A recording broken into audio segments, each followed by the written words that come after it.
Bueno, pues empezamos ya. Venga. Pues buenos días.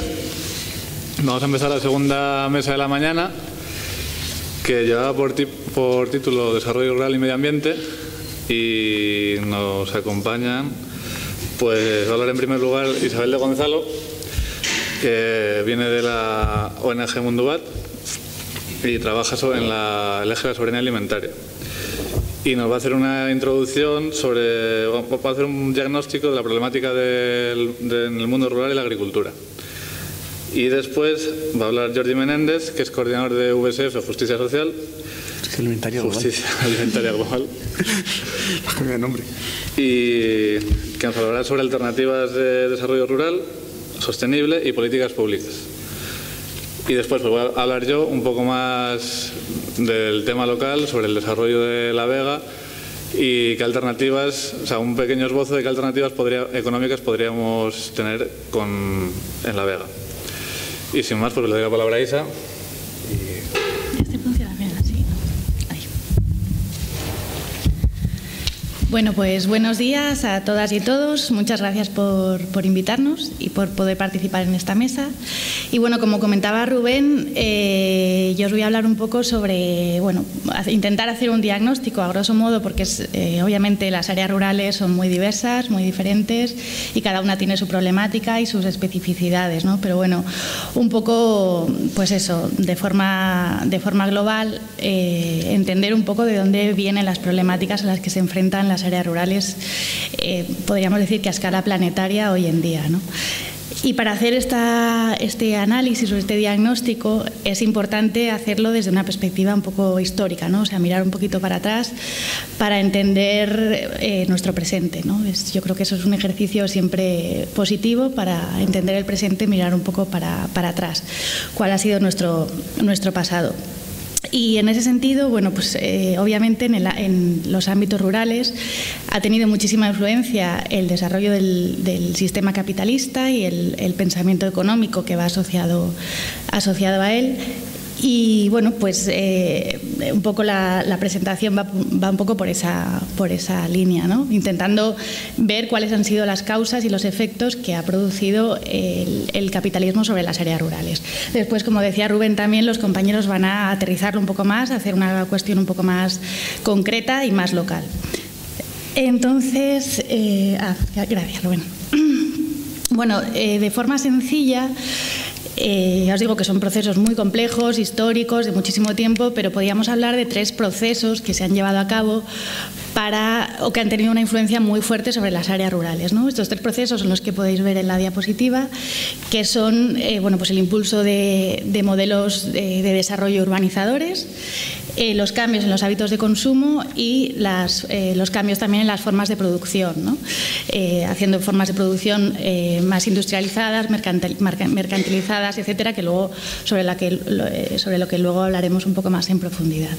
Entonces, si vemos el primero de los procesos, si le das, por favor, el impulso de desarrollo de modelos urbanizadores.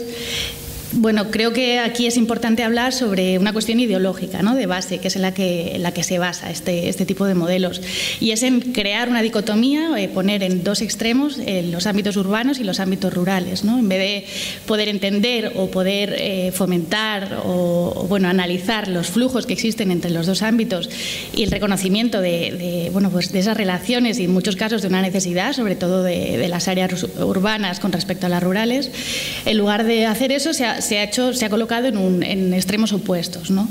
Además, no solo eso, sino que los ámbitos urbanos se han asociado al progreso, a la modernidad, al desarrollo de oportunidades, mientras que las áreas rurales bueno, pues se han vinculado a lo atrasado, lo primitivo y los lugares donde no hay oportunidades, no hay futuro.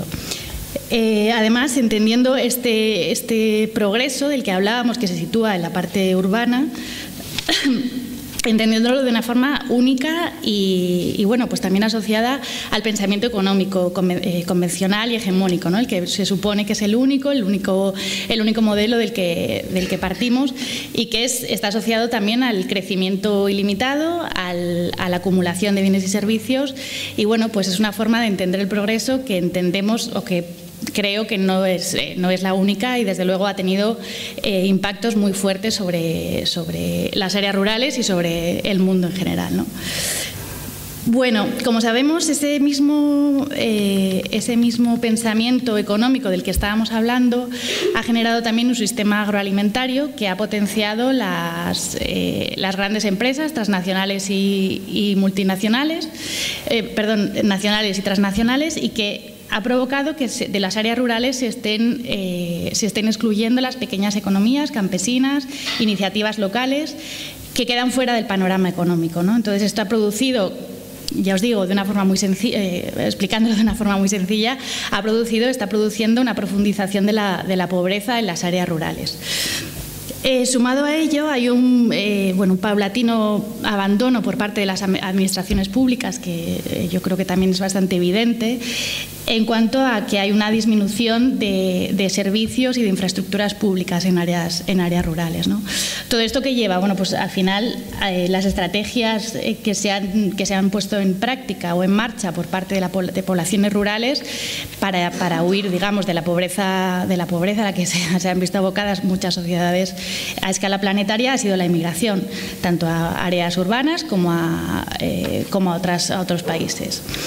Bueno, todo ello al final, ¿qué trae consigo? Pues el abandono de muchos de los sistemas de gestión comunitaria, de base comunitaria, que son los que durante siglos han estado sosteniendo y estructurando las sociedades rurales. Y bueno, provocando pues el envejecimiento de la población, en muchos casos también la masculinización de la población. Y bueno, pues al final en muchos de los pueblos, los vemos en el Estado español, en muchísimos lugares, bueno, pues hay un sentimiento de pesimismo, de falta de oportunidades, de que no hay futuro, etcétera, que bueno, pues está muy ligado con todos estos procesos de los que estamos hablando, ¿no? Ligado a esto también hay un proceso o un fenómeno bastante novedoso, que sí que es, o sea, todo esto que veníamos hablando es algo que se viene haciendo desde hace mucho tiempo, pero en las últimas décadas se está produciendo otro fenómeno, que es el de museización, si existiera la palabra, ¿no?, de las áreas rurales, convirtiéndolas al final en especie de parques temáticos, o no sé qué palabra utilizar, pensados para las sociedades urbanas, ¿no?, para la gente de las ciudades, que vaya a una especie de museo, una realidad estática que no corresponde con la realidad, ¿no?, que no debería corresponder con poblaciones rurales vivas en las cuales pues tiene sus dinámicas propias, pues lo que es la vida, ¿no?, de una forma amplia. Bueno, el siguiente proceso, no te has pasado de diapositiva, creo. El siguiente proceso, bueno, si quieres poner la anterior. El siguiente proceso del que os comentaba al principio es el cambio en los hábitos alimentarios. No voy a entrar al detalle en esto porque creo que al final todas y todos somos bastante conscientes, ¿no?, de que está sucediendo. Hay solo dos datos que sí que me parece que son importantes y de suma relevancia, y que también son novedosos del tiempo que llevamos, del siglo XXI. Y es que hay ahora mismo a la escala mundial hay mil millones de personas que pasan hambre, pero también hay 1.000 millones de personas que tienen problemas asociados al sobrepeso.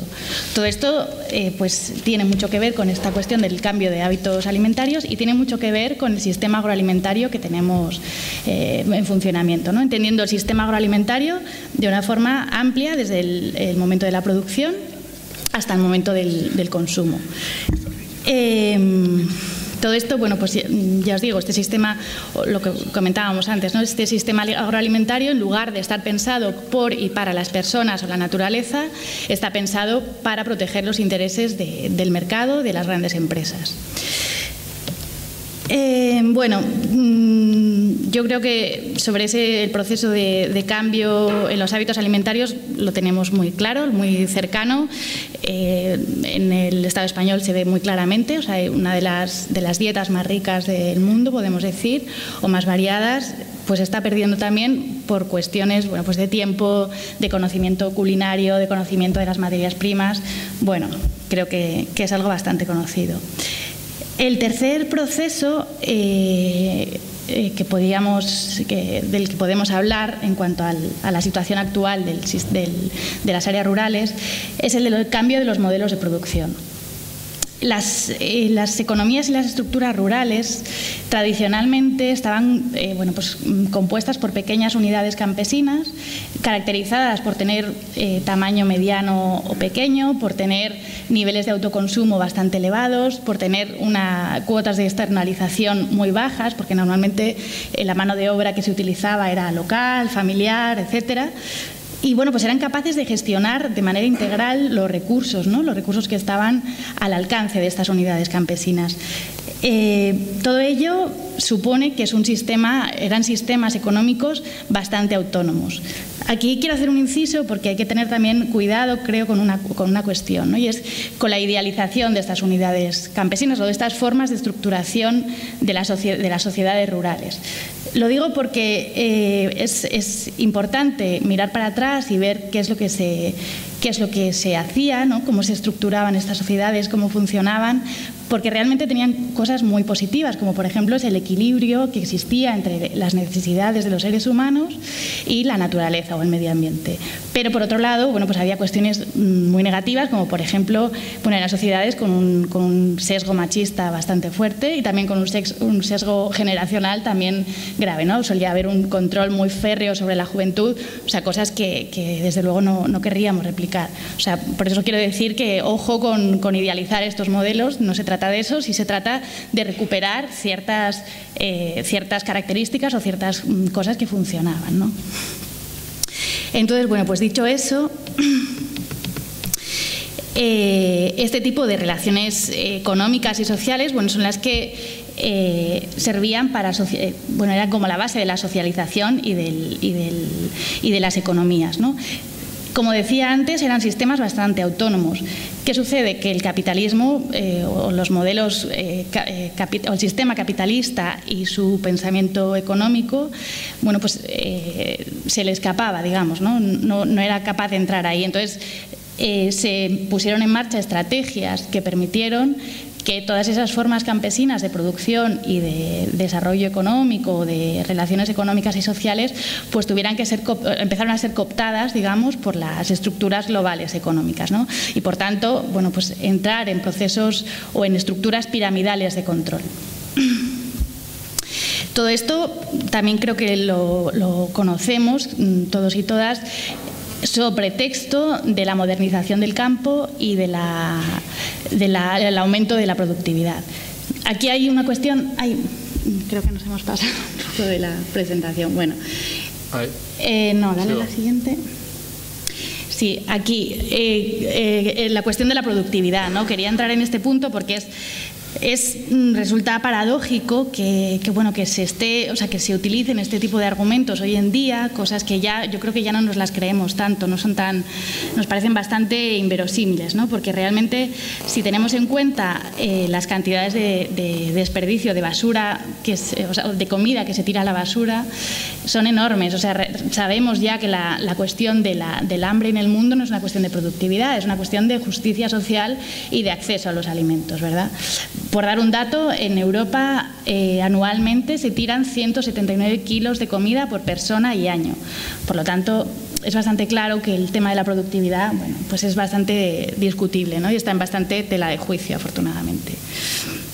Por lo tanto, bueno, pues se ha venido produciendo un abandono paulatino de los sistemas campesinos, como decía, que estaban en equilibrio entre los seres humanos, daban la posibilidad de ese equilibrio entre seres humanos y naturaleza. Y en cambio se ha promovido sistemas agrarios o agropecuarios con una altísima dependencia de insumos químicos y petroquímicos y, por supuesto, orientadísimo al mercado. Sabemos que los efectos de esto, bueno, los conocemos también, son muy conocidos y han sido y están siendo devastadores, ¿no? Tanto a nivel socioeconómico como a nivel ambiental. O sea, por poner, bueno, también sabéis que la agricultura es una de las causas mayores de emisión de gases de efecto invernadero, ¿no? Y por tanto, una de las actividades humanas con mayor influencia sobre el cambio climático. Bueno, con ello decir que, si le das, por favor, El sistema capitalista ha continuado innovando, digamos, o queriendo cooptar todavía más la actividad agraria. Hoy en día persiste o coexisten más bien sistemas agrarios industrializados basados en el productivismo, controlados por grandes empresas, pero también existen bueno, pues pequeñas, todavía perviven unidades campesinas pequeñas en todas partes del mundo, ¿no? Incluida España. Pero se están poniendo en marcha nuevos mecanismos de intento de control, de cooptación, tanto de los recursos naturales como de, bueno, básicamente sí, de los recursos naturales, ¿no? Entonces, uno de estos procesos que es muy grave y que también es conocido por socialmente, vamos, una cosa de la que se habla bastante es el tema de la privatización, ¿no? La privatización y la mercantilización de los bienes comunes. Bueno, aquí todo lo que se nos ocurra está siendo privatizado, o sea, agua, semillas, caladeros de pesca, bosques, en fin, un montón de bienes comunes que realmente, o sea, tiene un impacto gravísimo. Tiene un impacto gravísimo, por un lado, porque se produce una concentración de los medios de producción y, por tanto, una concentración de capital y, por tanto, una concentración del poder cada vez en menos manos. Y, por otro lado, además, porque es que esto supone que se está supeditando los derechos humanos fundamentales, como es el derecho a la alimentación, se está supeditando los intereses del mercado. Entonces, esto, bueno, pues tiene efectos realmente graves. Por otro lado, bueno, en la diapositiva es una imagen sobre ello, ¿no? Por otro lado, dale otra vez, por favor, sí, a la del embudo, esta. La pongo entera. Sí, bueno, esto tiene efectos al estar supeditando estos intereses en los mercados. Quiere decir que el sistema agroalimentario está en manos cada vez de menos gente, que son, bueno, pues representantes de grandes corporaciones, ¿no? Entonces, podemos hablar de que cada vez existe una gobernanza alimentaria menor, podemos decirlo así, ¿no? Esta imagen es de Jordi y la quiero agradecer que me la ha prestado porque es muy visual y está muy bien, ¿no? O sea, es un sistema de embudos en el cual podemos ver cuando el embudo es más estrecho, significa que hay una mayor concentración de ese elemento, ¿no? Hay menos personas que lo controlan, mientras que cuando el embudo es ancho hay un mayor número de personas que están involucradas, pero realmente los puntos de control suponen la parte estrecha de los embudos. Jordi, no sé si lo he explicado bien o no, pero entonces, bueno, significa pues que al final nuestra forma de alimentarnos, que es obviamente un derecho y que además tenemos que hacer todos y todas para sobrevivir, está cada vez controlada por menos manos y además supeditada a los intereses de los mercados. Otro de los elementos que están, o de los procesos que se están poniendo en práctica hoy en día, es el acaparamiento de tierras, que era la anterior. Hay un pequeño... Sí, bueno, aquí hay un pequeño lío con la presentación, me vais a perdonar. En esta diapositiva... Sí, deja esa. Hablando del tema de la gobernanza y dale por favor otra vez, y de la concentración de poder y capital de la que hablábamos, bueno, pues aquí veis algunos datos sobre empresas, ¿no? Que son bastante clarificadores y bastante llamativos. Es, bueno, pues el pequeño número de empresas que controla un gran número de bienes comunes, ¿no? Además, eso, pues lo que supone su privatización, su mercantilización, son cosas como que nunca se nos podía haber pasado por la cabeza, ¿no? Que el agua fuera un bien privado, que tú pudieras o tuvieras que pagar por él, o bueno, incluso el carbono, ya sabéis también que es parte de ello. Dale otra vez al... Pásame. En esta también, sí, también relacionado con la gobernanza alimentaria, esta imagen seguro que la habéis visto porque ha rulado muchísimo por las redes sociales. Bueno, pues vemos el pequeño número de empresas que realmente están controlando prácticamente cualquier cosa que compras en un supermercado, que ese es otro tema también, ¿no? Las cadenas de distribución, que pasa un poco lo mismo. Pero bueno, vemos que son muy poquitas empresas con muchos subgrupos, muchos líos estos de grupos empresariales, etcétera, pero que al final es muy poca gente la que controla.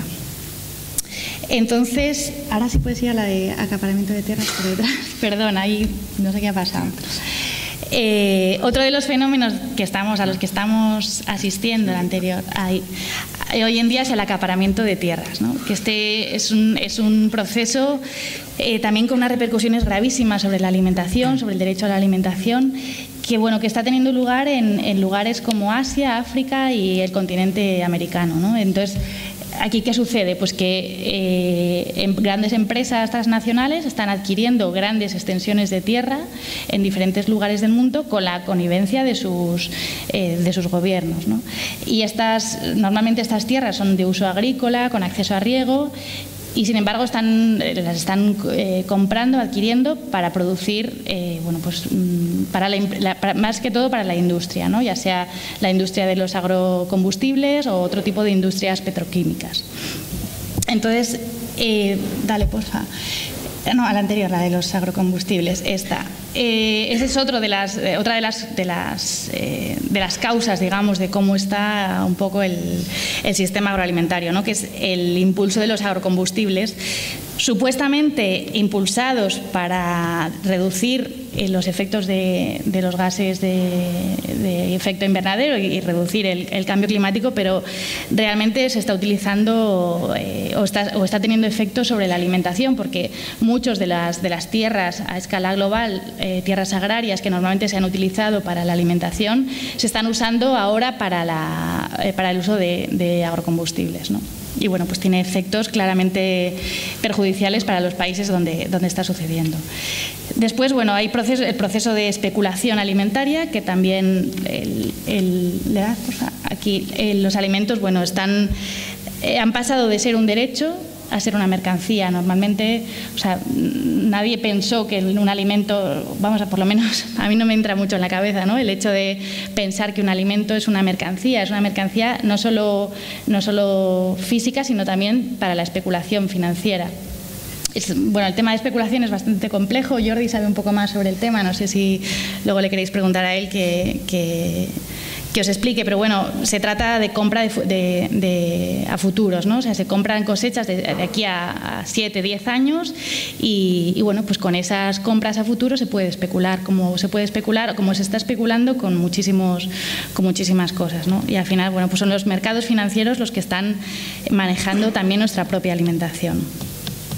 Bueno, con todo esto, ¿qué ha pasado? Pues que los países y los pueblos estamos perdiendo cada vez más la capacidad de controlar algo tan estratégico como es la alimentación, tan estratégico y tan necesario, porque realmente es como decíamos, todas y todos comemos, eso lo tenemos claro, ¿no? O por lo menos tenemos el derecho a comer, no es que todos lo hagamos.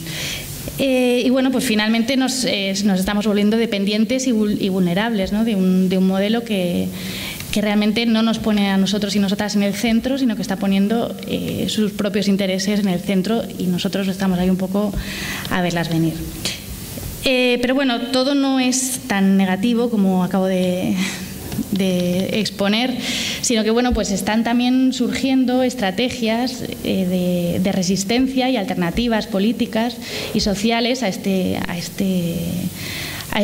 panorama, ¿no? Que la verdad es que es bastante grave. Surge en este contexto de resistencia, de creación de alternativas, etcétera, la soberanía alimentaria. Supongo que habéis oído hablar de ella. La soberanía alimentaria es una propuesta política que surge desde una organización internacional que es la Vía Campesina. La Vía Campesina, dale a la anterior, porfa, esta.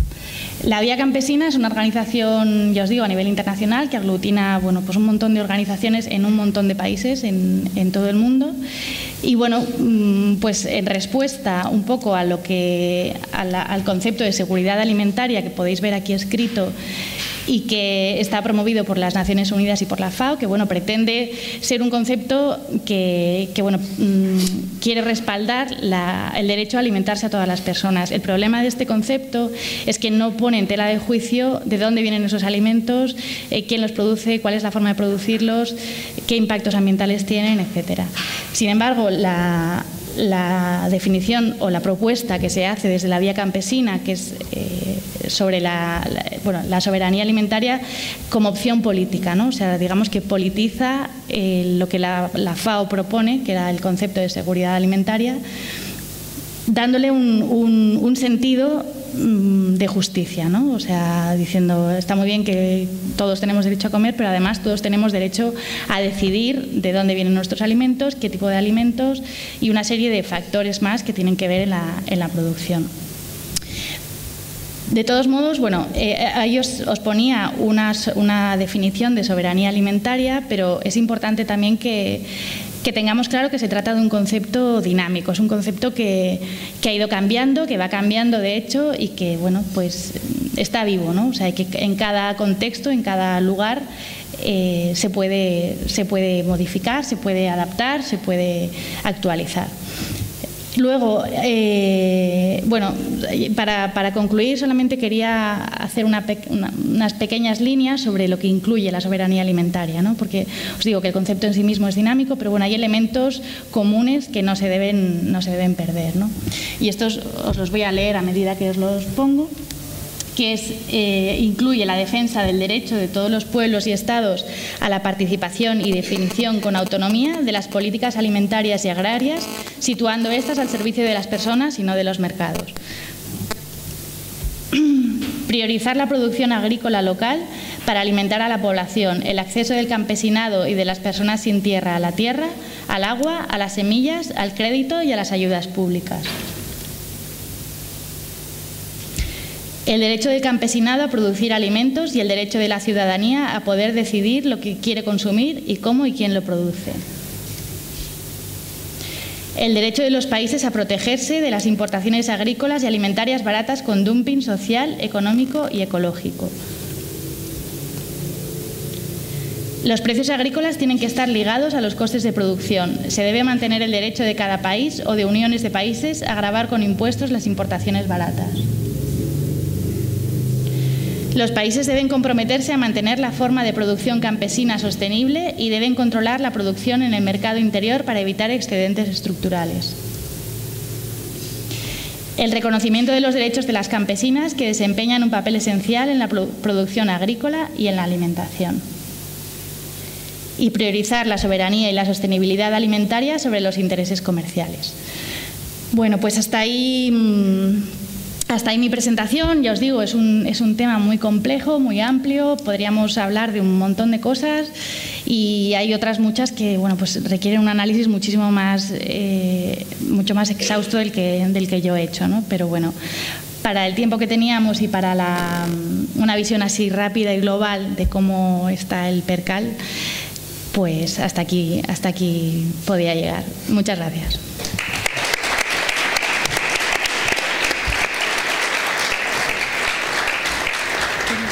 Sí.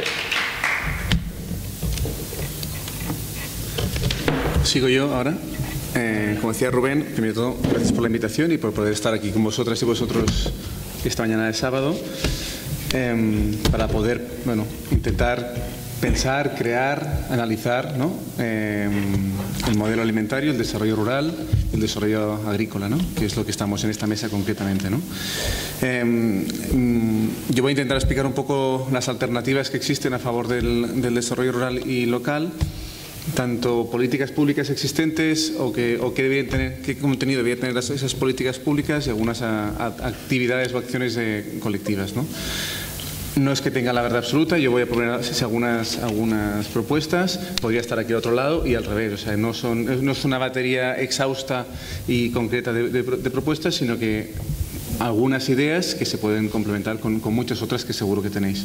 Y seguramente muchas de ellas tampoco serán ninguna novedad, las que tengáis. Cuanto planteábamos, ¿qué es una alternativa, ¿no? O sea, ¿qué preguntas me debo formular yo para pensar qué quiero construir, ¿no? Entonces, yo siempre me pregunto 4 preguntas. Eso, se conforman en 5 normalmente, pero son 4 o 5 preguntas, ¿no? Primero, ¿qué necesito como persona, ¿no? Como persona, ¿qué necesito? Estabilidad, dinero, comida, salud. O sea, y eso es lo que va a marcar mis necesidades que luego me permitirán poder pedir y solicitar a los gobiernos que me satisfazcan esas necesidades, ¿no? Luego plantear también qué es lo que no necesito. Muchas veces, inconscientemente, nos están creando necesidades ficticias que no son una necesidad física, dígase a través de los medios de comunicación, anuncios, empresas, intereses comerciales que van por encima de mis necesidades como persona, ¿no? Luego, ¿qué quiero hacer, ¿no? O sea, es decir, ¿qué quiero hacer? ¿Qué me gustaría hacer con mi vida, ¿no? Una cosa que marca mucho es que en realidad vivo en un mundo urbano, vivo en un mundo rural, vivo en un mundo periurbano. La dicotomía mundo rural, mundo urbano se está rompiendo, ya no existe tan, aunque es para hacer ese análisis que ha hecho Isabel está muy bien, ¿no?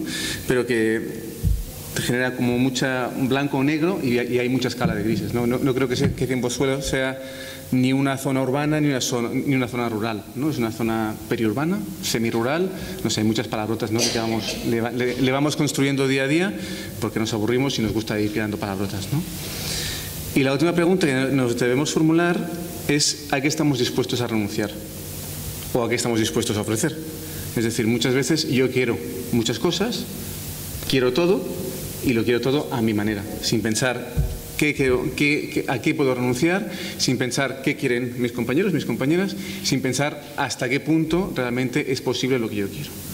Y eso es lo que nos tiene que marcar para pensar qué alternativas queremos construir. Alternativas a nivel municipal, a nivel más autonómico, estatal, europeo. O sea, cuando pensamos en alternativas, vamos construyendo diferentes ámbitos de trabajo, ¿no? Yo voy a intentar hacer una propuesta de propuestas más locales, que era el objetivo de este espacio de debate, aunque Rubén luego pues lo va a detallar mucho más pues en el caso de aquí de Cienfuegzuelos y de la zona que estamos ahora mismo, ¿no? Muchas veces cuando hablamos de desarrollo rural y pensamos en políticas públicas que existen, nos basamos solamente en las políticas públicas agrarias, ¿no? Pensamos mundo rural y pensamos Ministerio de Agricultura, ¿no? Medio ambiente y tal. No, cuando hablamos de un mundo rural afectan una gran cantidad de políticas públicas existentes y que están influyendo de manera directa o indirecta, ¿vale? Y algunos ejemplos, los más conocidos, no es el mío, después está apagado. Pues, las políticas como más conocidas sería la política agraria, la que depende básicamente de agricultura y ganadería, perdón. Luego está todo el tema de políticas alimentarias, que es un poco también lo que estaba comentando Isa. Políticas sobre recursos, también ha comentado eso, pero luego existen políticas territoriales y urbanísticas, políticas comerciales, políticas ambientales, políticas de género, políticas sociales, económicas, educativas, sanidad, de investigación, de propiedad intelectual. Una gran cantidad de políticas que dificultan mucho, o sea, que hacen que el análisis que está haciendo Isa hasta ahora sea mucho más complejo de A o B, porque hay una gran cantidad de variantes que influyen, ¿no? Entonces, muchas veces pensar en un plan de desarrollo rural local, muchas veces no solamente es pensar en políticas agrícolas, sino que hay que intentar interconectar las diferentes políticas para que realmente sea posible. Y aquí algunas propuestas que vamos a ir hablando durante el ratito que está hablando. Vamos. ¿Qué tenemos hasta ahora, ¿no? ¿Qué políticas existen hasta ahora? A nivel macro, sobre todo a nivel europeo, en el mundo agrario, existe la política agraria comunitaria, lo común, la PAC, la famosa PAC, que no sé si la conocéis, pero bueno, la PAC nace post Segunda Guerra Mundial, el año 62, y su objetivo básicamente era incrementar la productividad, que decía Isa, para garantizar la alimentación a todas las personas de la Unión Europea, a precios razonables y para el consumo y a precios más o menos dignos para las personas productoras. Ese es el objetivo inicial de la PAC. La PAC hoy en día se destina el 40% del presupuesto de la Unión Europea. O sea, imaginaros el presupuesto europeo, pues que la política más importante a nivel económico es la PAC, ¿vale? La PAC se fundó bajo 3 principios, que era un mercado único, estamos hablando de la construcción de la Unión Europea, con lo cual es un único mercado agrario, con lo cual eso significa que no habían aranceles entre los diferentes países, ¿sí? Luego hay una preferencia comunitaria para las producciones de la Unión Europea, es fomentar los productos europeos antes de importar los productos de fuera. Y luego está todo el tema de la solidaridad financiera entre Estados miembros, es decir, los diferentes Estados miembros de la Unión Europea financian la política agraria de toda la Unión Europea, independientemente de si en su momento España era un país más pobre, entre comillas, respecto a Alemania. Entonces Alemania ponía más dinero para que España pudiera desarrollar su política agraria, y ahora mismo con la entrada de los países del este, la cantidad de fondos que recibe el Estado español disminuye porque hay otros países de Europa del Este que se consideran más pobres o con más necesidad de desarrollo agrícola, ¿vale? ¿Qué ha supuesto la PAC en esos 60 años de vida, o 70 ya? Básicamente, en el Estado español, que han desaparecido 1,2 millones de puestos de trabajo, ¿sí? El porcentaje del PIB de la agricultura y la ganadería en los años 80 representaba casi el 23% y ahora representa menos del 3,5%. Imaginaros la caída. O sea, hemos ido hacia un modelo de desarrollo basado en el turismo y la industria y el comercio. ¿Sí? En los últimos 10 años la renta agraria ha bajado un 27% y las ventas, básicamente, que el precio de los alimentos, el que nosotras como consumidores estamos comprando, ¿vale?, es como media 4,5 veces más de lo que reciben las personas productoras, ¿vale? Hay alguien por el medio que se enriquece, que no son ni las personas productoras ni somos nosotras, que somos las personas consumidoras, ¿sí? Y a nivel numérico, a nivel de cifras económicas, ¿no?, pues el 16% de las personas que están recibiendo las ayudas de la PAC en el Estado español reciben el 75% de los fondos, ¿vale? Ejemplos: en el caso de las pastas Gallo, productos Gallo, recibieron 7,4 millones de euros en el año 2011. Galletas Siro, 7 millones, Nutrexpa y García Carrión, 5 millones, Mercadona, que producir alimentos produce muy pocos, 2,5 millones, o la Casa de Alba, entre ellos la Duquesa de Alba, que es la persona que más tierra tiene en el Estado español, 2 millones de euros. Con lo cual, sin querer, de la forma más tonta, porque estamos pensando que estamos apoyando a los pequeños y medianos productores y productoras, estamos legitimizando a las empresas y estamos facilitando. Hemos creado una subvención para la gran empresa en vez de para las personas productoras de arras. La otra gran política europea que existe para el tema del desarrollo rural son los proyectos LEADER. No sé si suenan, tienen mil nombres porque han ido avanzando: LEADER, LEADER Plus, LEADER 2. Entonces, bueno, yo llamo LEADER en general, ¿vale? Y el lema que tiene este proyecto, esta subvención, es ayudas europeas para que el campo tenga futuro. Es bonito, ¿no? Si lo paras a pensar y dices, es muy bonito, el campo tiene futuro. Pues sí, el campo tiene futuro. ¿Con qué nacen este proyecto? Nace con la idea de que el 91% o el 90% del territorio europeo es en zona rural, y en cambio solo vive el 56% de la población. En el Estado español es cada vez más exagerado esos ratios, no los tengo, con lo cual no sé, pero cada vez hay más migración del campo a la ciudad. Es que no, está apagado. Está apagado también. ¿Tú está apagado? No, pero está lejos. Tenemos interferencias, no sabemos muy bien por qué. Entonces, esa es la idea, ¿no? ¿Cuáles son los principales proyectos que apoyan, ¿no? Primero, estructuras comerciales de venta directa de productos agrícolas y ganaderos a través de cooperativas. Intentan juntar personas productoras para que puedan satisfacer necesidades a consumo, dígase, no solamente local, sino a las grandes urbes, grandes ciudades. Mejoran la organización productiva, no solamente que se organicen, sino que legalmente tengan estructuras más complejas, entre comillas, que permitan también poder satisfacer a la demanda y a las obligaciones legales que existen, ¿no? Entonces, el fomento de las pequeñas y medianas empresas, las cooperativas. Esos serían los dos grandes marcos que nos interesarían en un tema agrícola, ¿no? Esos son los dos. Lamentablemente hay un tercer punto, que es el que más fondos está recibiendo, que es el fomento turístico, ¿vale? Poniendo en valor lo que es la riqueza natural y cultural. Haciendo lo que decía Isa, ¿cómo has dicho tú? La palabra museización, ¿vale?, del mundo rural. O sea, convirtiendo que el mundo rural es un parque temático para fines de semana. Es decir, yo estoy muy estresado en la ciudad, me voy al campo, voy a una granja que me permitirá, hotel granja o como lo queramos llamar, o casa rural, que me permita no solamente desconectar, sino descubrir que hay animales, que hay vacas y que puedo saber cómo se ordeña la vaca porque lo puedo ver. Y eso es todo lo que estamos fomentando con ese mundo rural. Los fondos LEADER, en el caso más espectacular en Castilla-La Mancha, el 75% de fondos se destinaron a desarrollo turístico, y hay tal cantidad ahora mismo de casas rurales que están cerradas, porque no hay tanta demanda. lo cual es muy bonito. Se ha desarrollado, hay mucha gente que ha creado una pequeña empresa, una casa rural que le permitiría vivir si realmente se hubiera compaginado con otras alternativas. Más allá de eso, y luego tener otras alternativas como preservar la flora y diversificar el empleo. ¿Cómo debería ser realmente una política pública agraria basada en los valores de justicia y sostenibilidad que presentaba Isa, basada en la soberanía alimentaria, que es en lo que estamos defendiendo, pues en este caso tanto Mundubat como VSF, ¿no? Estamos defendiendo esa visión. Básicamente, lo que un poco explicaba Isa, ¿no? No me voy a alargar mucho en este tema. Un modelo familiar, o sea, basado en pequeñas empresas o en empresas familiares, no tanto pensando en una gran industria, ¿vale? En un marco sostenible, o sea, ecológico, agroecológico, de producción sostenible, no solamente pensando producción para nosotros, sino pensando en 2 o 3 generaciones venideras, ¿vale?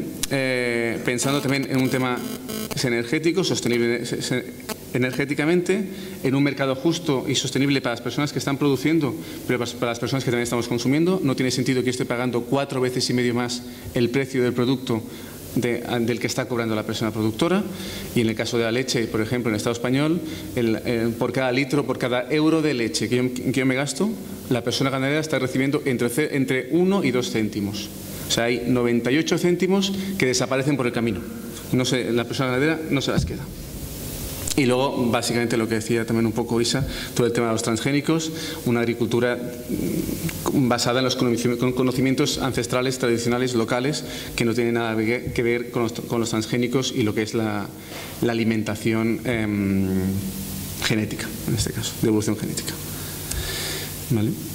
Eso es lo que debería ser, si hiciéramos una política europea bien hecha, debería basarse en eso. Si nos basáramos en eso, apostaríamos más por una producción local, por una producción sostenible, muy diferente. O sea, los fondos irían para las pequeñas personas productoras, pequeñas empresas, pequeñas familias, pequeñas pymes, que nada tiene que ver con pastas gallo, ni nada tiene que ver con la duquesa de Alba. ¿Vale? Otros posibles de ayudas económicas, ayudas públicas favorecedoras del desarrollo local, pues existe también, no solamente es un tema productivo, hay que hacer un tema legal, apoyo legal. Quiero construir una cooperativa, ¿cómo se hace? Yo tengo que saber de todo. Yo soy una persona que voy a producir y me dicen que tengo que crearme una cooperativa para ser más sostenible y para poder fomentar más mi producto hacia el consumo. ¿Cómo se hace? ¿Qué papeles tengo que hacer? ¿Quién me facilita los papeles? el Estado español tiene una de las grandes virtudes, que es la burocracia más compleja de toda Europa. Entonces, para crear una pequeña cooperativa necesitamos 28.000 papeles y 28.000 registros. Para poder producir un queso artesanal necesito tener una cámara con ¿cómo se llama esto? El hierro, el metal. No sirve la madera, tiene que ser todo con hierro inoxidable, ¿ves? Acero inoxidable, perdón. Eso no sé. Acero inoxidable, tiene que ser también con un baño separado, no puede tener un baño dentro del mismo sitio porque podrías contaminar la producción. En cambio, tú cruzas lo que son los Pirineos, vas a 20 kilómetros para arriba y los quesos artesanales franceses están producidos en mesas de madera, donde no hay espacio de baño, no hay un baño separizado, no hay un vestidor para hombres y mujeres, hay un solo vestidor. No hay una serie de condiciones estrictas que estamos aquí regularizando en el Estado español porque somos más papistas que el Papa. Entonces estamos interpretando lo más difícil, la legislación existente en temas de seguridad alimentaria y lo que implica eso. Entonces, pues un tema de asesorías iría muy bien a las personas que están favoreciendo el desarrollo rural local. Hablamos también de todo el tema que si queremos realmente fomentar ese desarrollo rural, se puede hacer la exención de tasas, de impuestos. Fomentamos mucho la exención de impuestos cuando IKEA quiere venir a poner un centro comercial aquí a las afueras, diga aquí, a Madrid o donde sea. En cambio, cuando una persona productora quiere evitarse el pago del IBI, no puede. Entonces, hay maneras de fomentar. Existen también el fomento de crear un producto, visibilizar el producto local, dígase desde el típico sello de producto hecho en La Vega o hasta poner en stands o fomentar estructuras municipales de forma gratuita, como sería un mercado de abastos típico, pues que haya tiendas donde las personas productoras que están produciendo aquí pudieran vender sus productos. Eso es muy fácil y eso son competencias municipales que realmente se podrían estar apostando por, podrían ser alternativas para el fomento de ese desarrollo local. ¿Sí? Otro gran bloque con el que realmente se puede trabajar, y aquí es un ámbito competencial bastante peculiar, son lo que todo es la compra pública a nivel alimentario. ¿Sí? ¿Qué es la compra pública? Básicamente es el dinero que destinan las administraciones públicas, dígase de cualquier ámbito, municipal, macromunicipal, diputación, autonomía, Estado, universidades públicas, escuelas públicas, hospitales, o sea, todo lo que sea financiado con fondos públicos que destinan para comprar productos. En este caso, yo me centré solamente en los productos agrícolas, que son los que nos interesa para el fomento del desarrollo rural, en este caso, agrícola, que es el que más me estoy centrando, que pues es el dinero que destinan las administraciones públicas para comprar productos para alimentarse, dígase, en los coles, universidades, en los centros de salud, en el ejército, en los caterings que ofrecen los ayuntamientos y las visitas institucionales. Eso es el dinero que destinamos en compra pública. Para que os hagáis una idea, a nivel de montos representa, a nivel de Estado español, entre 2.000 y 3.000 millones de euros. ¿Por qué se baila entre 2.000 y 3.000? Porque hay tanta transparencia con las administraciones públicas que nunca sabes lo que se gasta, con lo cual es muy difícil llegar. Sabemos y hemos podido, en un estudio que hemos hecho, llegar a contar hasta 2.000 millones de euros, pero sabemos que no está todo reflejado, con lo cual pues, nos faltan autonomías que no están reflejando cuántos destinan a nivel de compra alimentaria. Entonces, entre 2.000 y 3.000 millones más o menos es la estimación que hacemos. Y si miramos la distribución, uy, qué mal se ve, la distribución en qué ámbito se gasta más o se compra más alimentación, no se ve muy bien, pero el azul sería la educación básica, ¿vale? La primaria y secundaria, o sea, infantil, primaria y secundaria. El rojo sería la educación superior, dígase, la universidad. Y luego el verde sería todo el tema de sanidad, y luego están las Fuerzas Armadas, que representan un 4%, y el sistema penitenciario, que representa un 1%. Serían residuales.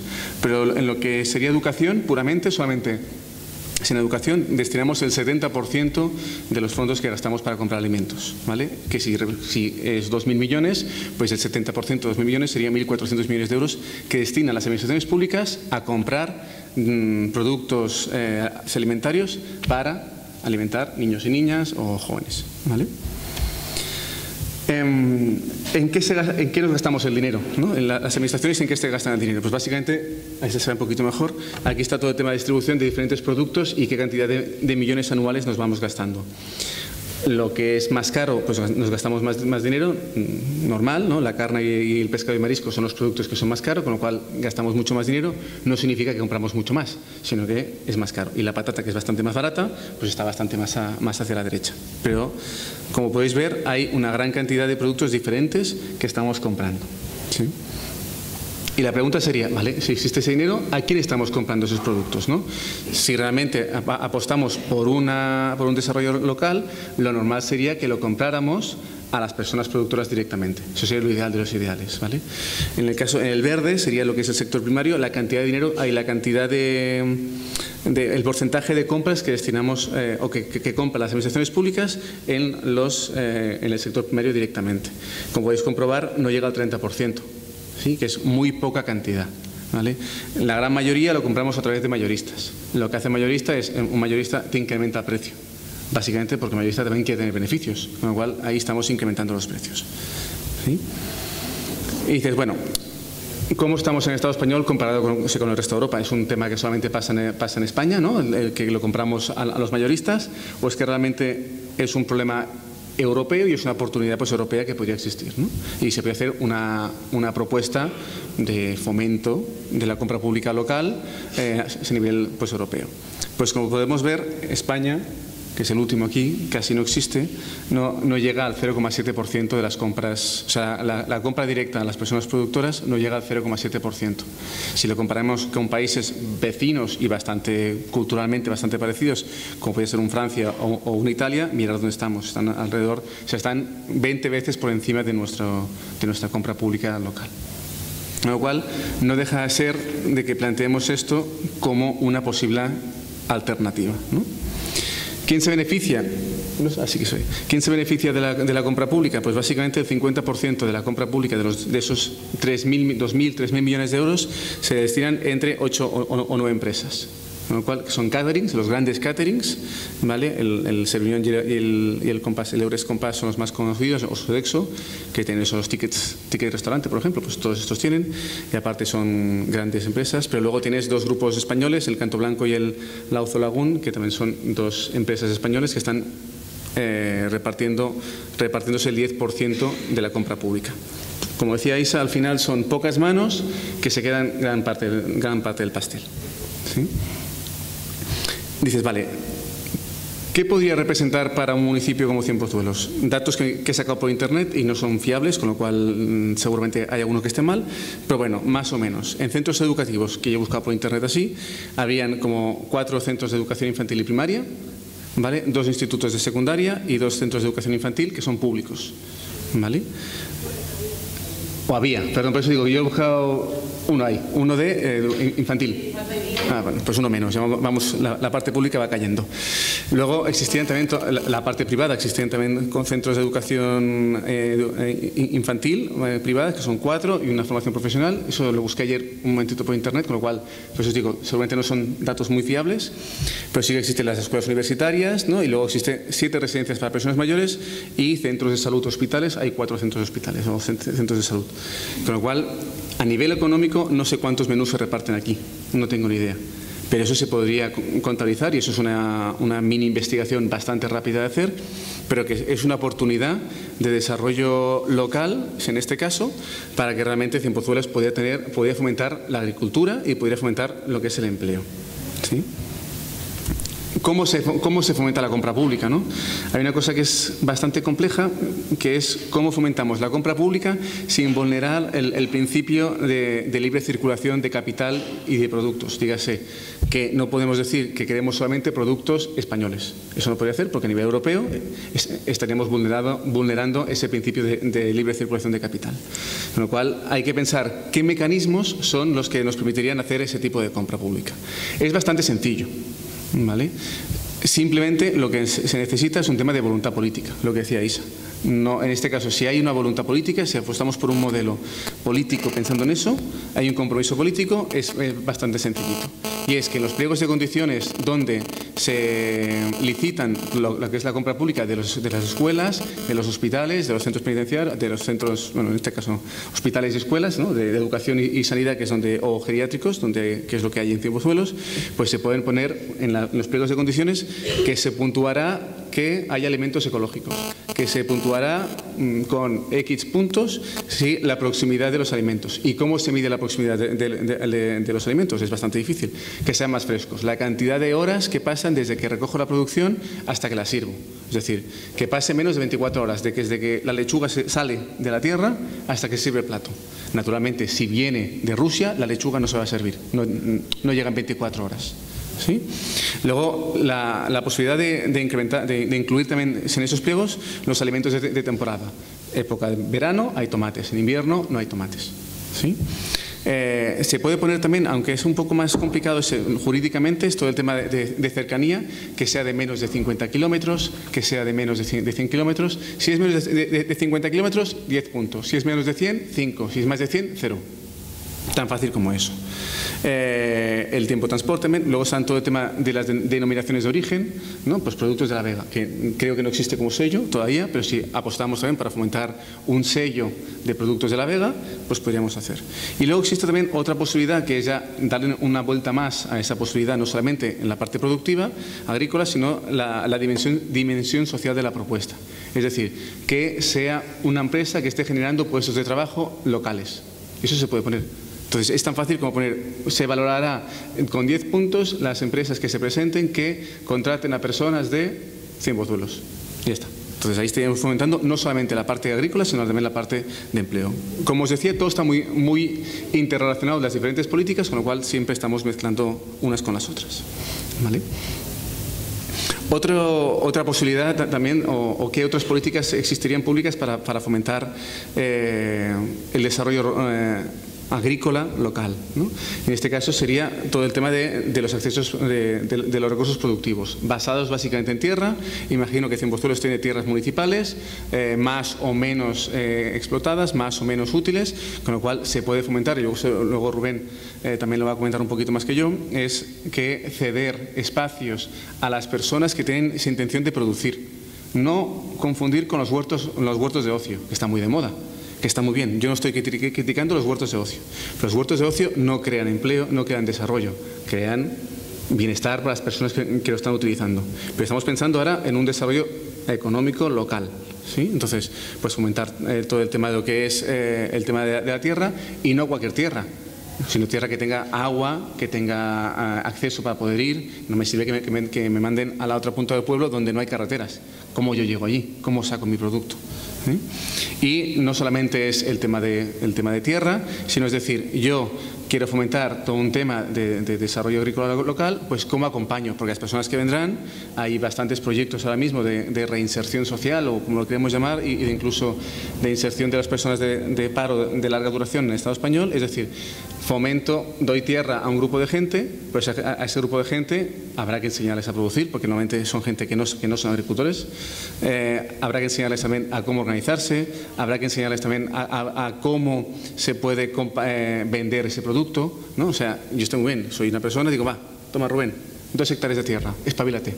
Eso no estamos fomentando nada. Hay que fomentar todo lo que es el concepto integral de la oportunidad económica, en este caso. Otra forma que también existe, que eso creo que no existe en Cienpozuelos, porque me decía un poco Rubén, es el fomento de los mercados municipales. Es decir, ahora mismo, y eso dice el Ministerio de Agricultura, con lo cual es muy interesante, para los productos ecológicos, solamente entre lo que es la cadena de la producción de la persona que produce hasta yo que consumo, si acortáramos un eslabón o 2 eslabones, una escalera, vamos, un eslabón, lo he dicho bien, vale. Un eslabón o 2 eslabones, sí, reduciríamos entre un 25 y un 50% el precio de consumo. ¿Sí? No el precio de entrada. ¿Por qué? Porque si os podáis, de las personas productoras hay un operador logístico que la recoge, luego los pasa a un fabricante que en el caso de la fruta la limpia y la encera, luego la pasa al operador logístico, que lo pasa a un mayorista, que suele ser Mercamadrid, que lo va a recoger esa otra empresa y que luego finalmente lo vende, y lo vendemos en un supermercado casi siempre. Con lo cual, al final, estamos hablando de que hay 1, 2, 3, 4, 5, 6, 7 empresas por el medio que quieren ganar dinero. ¿Sí? Entonces, tampoco tiene mucho sentido si apostamos por otro tipo de sistemas. ¿Cómo se promueve el desarrollo local, ¿no? y municipal? Pues básicamente es necesario, las administraciones públicas deberían hacer lo que es el vínculo entre implicación de los diferentes actores, ¿no? La primera cosa es que tiene que haber un compromiso político. Si no hay un compromiso político, apaga y vámonos. O sea, si no apostamos realmente para un desarrollo local, no tiene ningún sentido que estemos fomentando nada, porque la política es la que te va a marcar, te va a facilitar y te va a abrir puertas. ¿Sí? Luego hay que hacer también un trabajo con la población, con las personas consumidoras, realmente de que un plan de sensibilización, de explicar la importancia del por qué comprar productos de La Vega o por qué comprar productos de Cienpozuelos. Porque es mejor comprar un producto en una tienda de barrio que no irme al Mercadona, si existe, pues al Mercadona. ¿Por qué? ¿No? Y explicar, porque Mercadona nos vende muy bien sus productos, tiene una gran capacidad para hacer anuncios. En cambio, las personas productoras no tienen esa capacidad ni esa infraestructura para hacer difusión. Con lo cual es importante explicar qué es lo que genera la compra local, ¿no? Y luego hay que hacer 2 cosas, que es hacer un plan de trabajo, dígase si es en el caso de compra pública, pues es en un cole que quiera participar, pues un comedor, pues hacer un plan de trabajo con ese comedor y luego hacer un plan de trabajo con las personas productoras para organizar la oferta. Entonces, es tan fácil como eso, es hacer una mesa, sentarse en esta mesa una vez cada X tiempo para que todo el mundo se conozca y se empiece a planificar. En el caso de la educación, en el caso de centros de educación primaria y secundaria, básicamente, cada vez se están fomentando más las nuevas escuelas de construcción, es que no tengan cocina. ¿Sí? La cocina se está prohibiendo, ¿por qué? Porque al final no beneficiaría, o sea, podría beneficiar a las personas normales y no a las grandes empresas. ¿Sí? Entonces estamos fomentando algo tan sencillo como es fomentar otra vez que los colegios tengan cocinas, que te generaría empleo una persona como mínimo cocinera tiene que haber 1 o 2 personas, suele estar ahí, ¿vale? Y luego fomentaría también todo el tema de compra local. Luego existen también alternativas colectivas no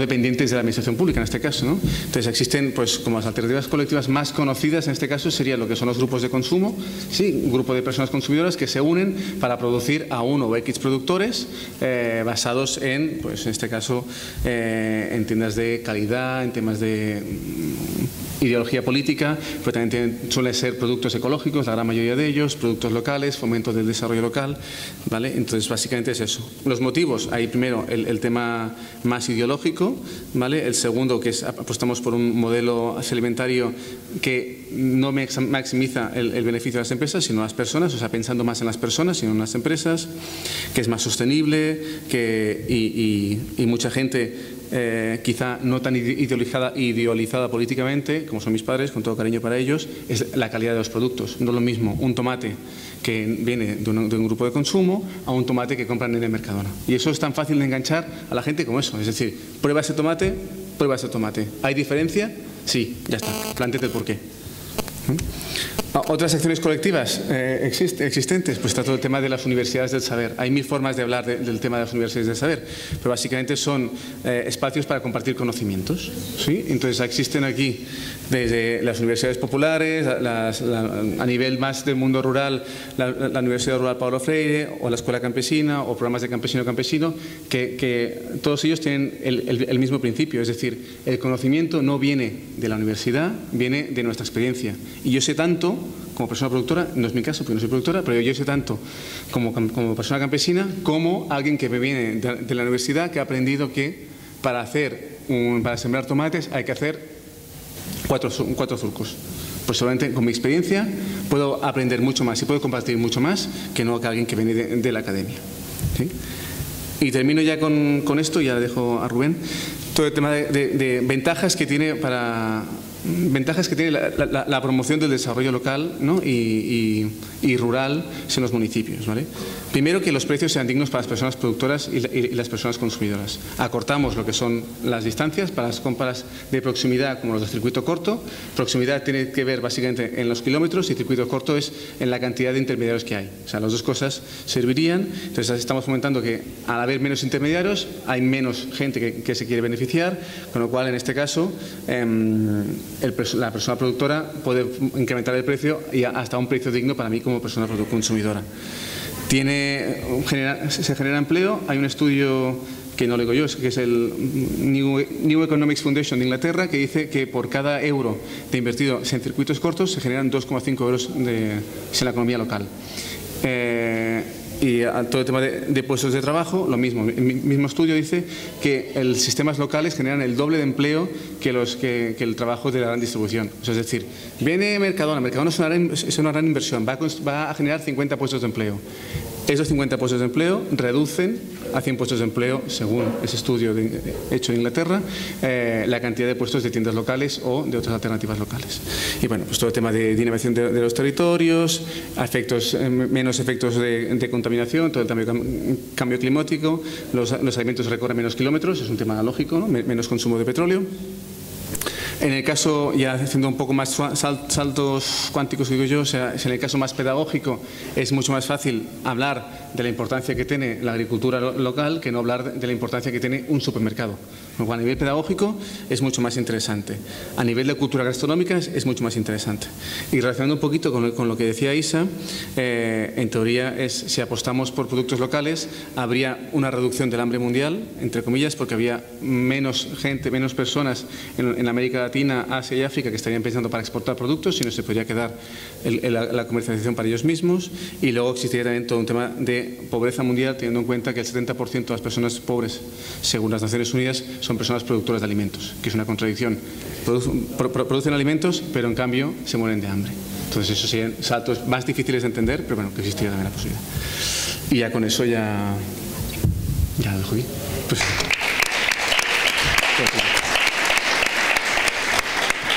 mucho, ¿no? Está bien. Pero nos queda poco tiempo. Pues que me enrolla mucho. No, lo dejamos empezado tarde. Bueno, pues después de estas dos geniales intervenciones, yo voy a intentar bajar rápidamente al terreno, pues más bien la parte que ha hecho Jordi, pero más centrada en Cienpozuelos. Y para eso, pues lo primero es bajar un poco a la realidad y ver de dónde partimos, porque claro, es que partimos de muy...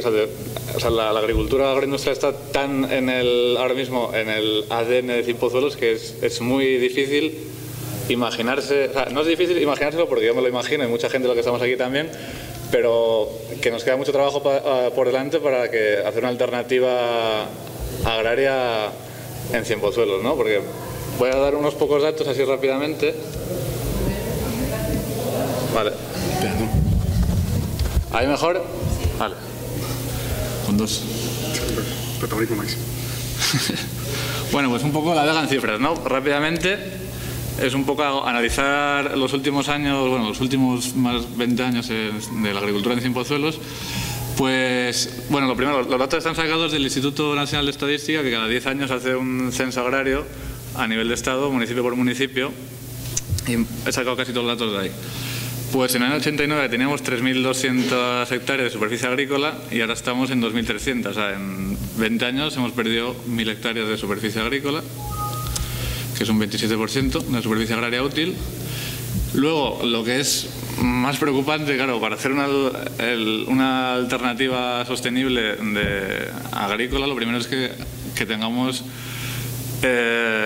cultivos sociales, o sea, que den trabajo. Y aquí lo que tenemos es que de esas 2.200 hectáreas, 2.000 son maíz. O sea, he puesto maíz, cebada, trigo porque hay más cositas, pero básicamente es maíz. Huerta, hay en el 2009 que son estados había 5,6, pues ahora habrá 1,7 más con la nuestra. Y luego pastizal hay 118 hectáreas. Más datos. El número de explotaciones. O sea, bueno, esto es también muy... A ver si puedo dar para atrás un momento. En el 89 teníamos 438 hectáreas, 38 explotaciones y ahora hay 133. Y luego si vemos un poco más los datos, a ver, ahí. O sea, esas explotaciones, en el 89 el 68% eran pequeñas explotaciones, o sea, que entre 0,1 y 5 hectáreas. Y grandes explotaciones de más de 50 hectáreas, que 50 hectáreas son 50 campos de fútbol, había un 2%. Ahora mismo hay un 9%, o sea, sumando las explotaciones de 10 hectáreas hasta más de 50, pues suman casi más del 30% de las explotaciones. O sea, son grandes explotaciones pues de maíz, básicamente. Y más tierras que hay en la Vega, pues usos improductivos. Los llamo improductivos no porque yo crea que son improductivos, sino porque se llaman así. O sea, cuando se hacen los mapas agrícolas, pues los terrenos que no se están utilizando para lo que se deberían utilizar, pues se llaman improductivos. Aparte de los caminos que son necesarios, pues las graveras, escombreras que hay en la Vega suponen casi 700 hectáreas. Luego, matorral. Hay 51 hectáreas, matorral asociado con frondosas, que básicamente es la ribera, luego lo que queda de ribera del río, que es poquito, pero bueno, son 137 hectáreas. Y luego pastizal matorral, que lo tienen puesto como pastizal matorral, pero que realmente son carrizales, que esas son tierras agrícolas también sin uso, que son 534 hectáreas. Vale, pues eso es un poco de dónde partimos. O sea, están apagados los tíos. Sí, lo voy a apagar. ¿Es posible que sea el portátil a lo mejor que mande también señal wifi o algo? Si lo pongo así igual por detrás del micro, ¿puede ser? De momento funciona. Bueno, a ver. Es tú. Pues es que creo que es un móvil, ¿eh? ¿Así? Bueno, a ver si no... Vale, pues esa es un poco la situación de la que partimos, que para mí personalmente es un desastre. O sea, es un desastre de Vega y bueno, ahora veremos un poco las causas de por qué, cómo se ha llegado a esta situación, porque esto no es culpa de los agricultores que han dicho, bueno, vamos a destrozar la Vega y a poner maíz y a ganar pasta, ¿no? Esto tiene unas causas, como han apuntado los compañeros, políticas. O sea, no somos los agricultores los que llevamos a La Vega a esa situación, ¿no? Igual se aprende a utilizar el programita. Ahí. Bueno, algún dato más que se me olvidaba. Las unidades de trabajo anual, que son el equivalente en puestos de trabajo de personas que tienen... Es el equivalente, ¿no? No son las personas que se dedican a la agricultura, que dadas de alta como tales, como agricultores en Cienpozuelos hay 60. O sea que luego, claro, Cienpozuelos parece que somos un municipio con una de base agrícola, y luego pues hay 60 personas que se dedican profesionalmente a la agricultura. Y luego en puestos de trabajo, donde están incluidos los jornales, pues hemos pasado de 158 puestos de trabajo a 90. Son los que se dan a lo largo de todo el año en La Vega. Bueno, el año 2009 pues se habrá reducido todavía más. Vale. Y luego, pues eso, así, un análisis, pues ya os digo que esto es un análisis muy por encima, un esbozo, ¿eh? Esto debería hacerlo técnicos, de hacer un análisis serio de la situación de La Vega. Pues a simple vista lo que podemos ver es un descenso de la superficie agraria útil en estos años, un acaparamiento de tierras, o sea, cada vez hay menos agricultores y la tierra está concentrada en muy pocas manos, y se ha ido hacia una agricultura muy poco rentable y con muy poca mano de obra. O sea, requiere muy poca mano de obra. O sea, una hectárea de maíz en comparación con la rentabilidad o los puestos de trabajo que genera una hectárea de hortícola, pues es infinita. O sea, no tengo los datos, pero es nada. Uy, vale. Entonces, ¿cuáles un poco las consecuencias socioeconómicas de este modelo, ¿no? O sea, bueno, sí. Pues bueno, lo primero es que La Vega, y lo repetimos muchas veces, la gente que estamos así ahora pues con el tema de Somos Vega y eso, pues Cienpozuelos ha vivido de espaldas a La Vega muchos años y ha dejado de ser una alternativa económica, es una cosa residual. O sea, no hay relevo generacional. Pues agricultor, pues yo debo ser el agricultor más joven de La Vega, debo ser yo y Pablo, y de ahí ya hay un salto a pues un joven agricultor, es hasta los 45 años creo, pues también hay poquito. O sea, después de cuando esa gente que está ahora trabajando en La Vega, cuando lo dejen ya no hay relevo. O sea, la gente no se quiere dedicar a la agricultura, vivimos o sea, porque no ven que sea una alternativa, ¿no? Luego, es una agricultura la que tenemos en Cienpozuelos, bueno, que no es una cosa de Cienpozuelos, es un modelo impuesto desde Europa y que está pues en casi todas las tierras fértiles del Estado español. Es un modelo que tiene mucha dependencia externa, pues depende de los precios del petróleo, requiere maquinaria agrícola muy cara y también pues requiere de unas semillas que al final que también son privadas y que hay que comprar todos los años y que también es una dependencia, ¿no?, de esos precios. Y luego los agricultores no son soberanos, o sea, ellos no deciden al final ni lo que cultivan ni a qué precio, porque los precios de sus productos lo están decidiendo en la bolsa de Chicago. Y como luego, si tenemos tiempo, porque vamos un poco más de tiempo, si Jordi puede explicar un poco el tema de la especulación con alimentos, pues eso, ellos no deciden el precio. Viene alguien y les dice, te voy a comprar esto a tanto, si no te lo comes tú. Y pues eso es lo que... O sea, ellos no deciden ni lo que ponen, porque también están, en cierta manera, obligados por las ayudas que vienen de Europa a poner ciertos cultivos y no otros, y tampoco pueden decidir los precios, ¿no? Y todo esto también lo que genera en los agricultores es un alto nivel de endeudamiento. Es una agricultura que necesita eso, pues lo que he dicho antes, ¿no? Mucha maquinaria, semillas. O sea, no es una agricultura que cualquiera se pueda poner mañana a hacer, ¿no? Y también, pues bueno, así por encima, las consecuencias medioambientales de este modelo en La Vega, ¿no?, y en otros sitios. Pues hemos perdido un patrimonio natural y cultural. O sea, eso es un desierto de maíz, donde antes pues había prácticas agrícolas y culturales que se han ido perdiendo.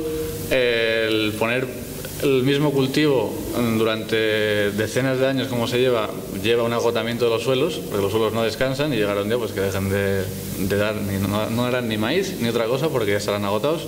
y el suelo no vuelve. O sea, el suelo es un